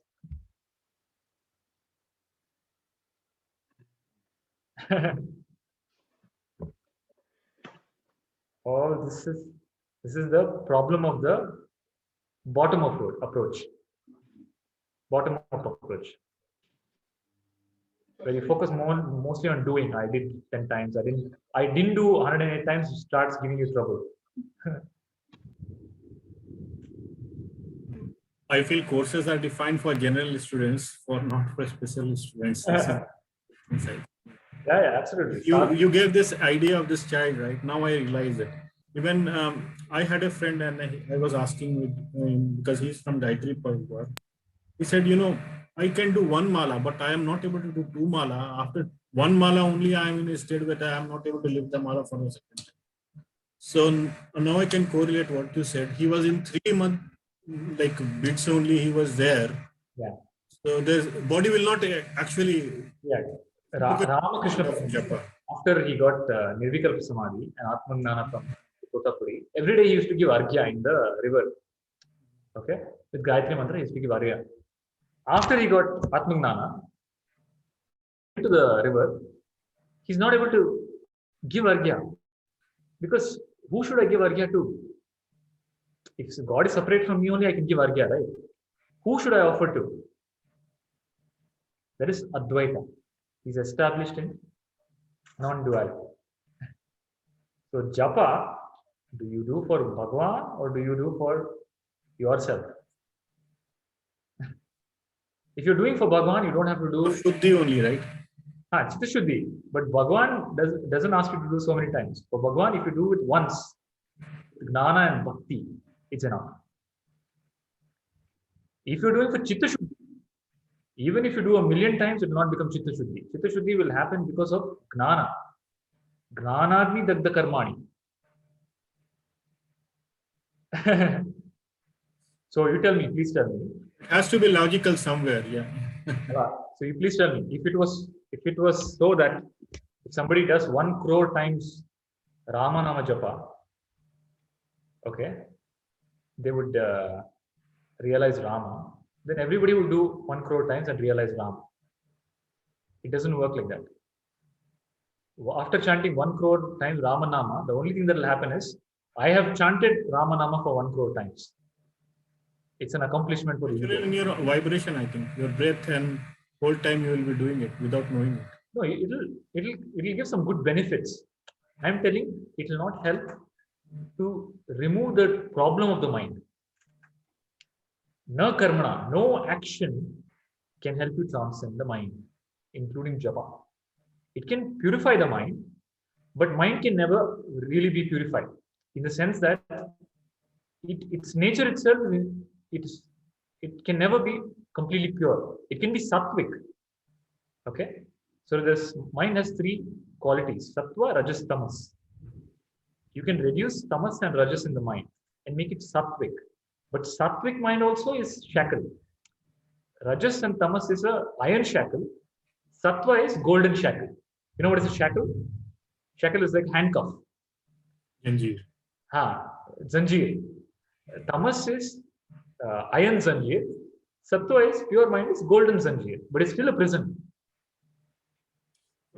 I may be wrong, but what I feel is like mind is so, I won't say stupid, mind is so clever. It is keep playing with your whole mind is unreal. So it vibrates in a way, and it will not let you focus. So when you try to focus, you have to focus on a particular resonance, like on a particular wavelength or what you call it. It is start. Karma and gnana. In gnana, don't try to mend the mind, don't try to focus the mind, don't try to play with the mind. Become a sakshi of the mind and drop the mind. Yeah. Then what happens? The mind with all its impressions will die. What will remain is pure consciousness. Bhagwan himself will start operating through you. Then it comes back again, right? Once you drop it, it comes back again. It's just like...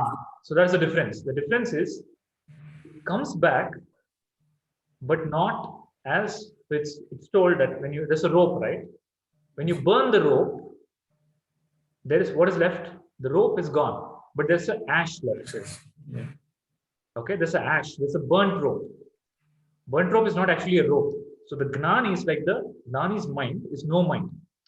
But to other people, it appears as if the gnani has a mind, but that mind doesn't have ego. The mind doesn't have I thought. It's a burnt rope. It's a ghost. There is a difference between a gnani's mind and a mind. There's a no mind. Gnani is no mind. But for us, it appears as if the gnani, how can the gnani tell all these things without mind? Right? Gnani operates from a no mind. And who is speaking through the no mind? Bhagwan himself. The one who is speaking. This is what is my eyes, right? She is the Maya, she is the body, she is everything. I feel that I am everything, I am doing it. And it's so horrible that you can't break it unless you realize it. That you are not. You realize it when your mind comes in contact with the no mind. Yes. You will not realize until you contact with the no mind.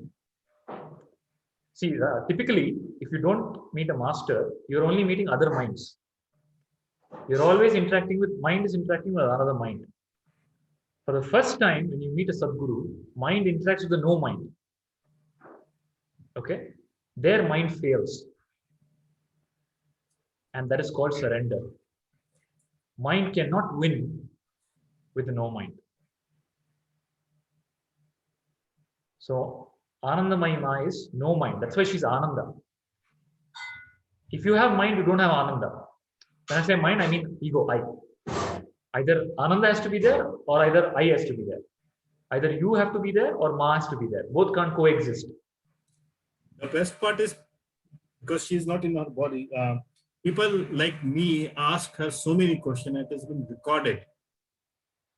recorded all her conversation and all, because this is one of the memories somebody was sharing it.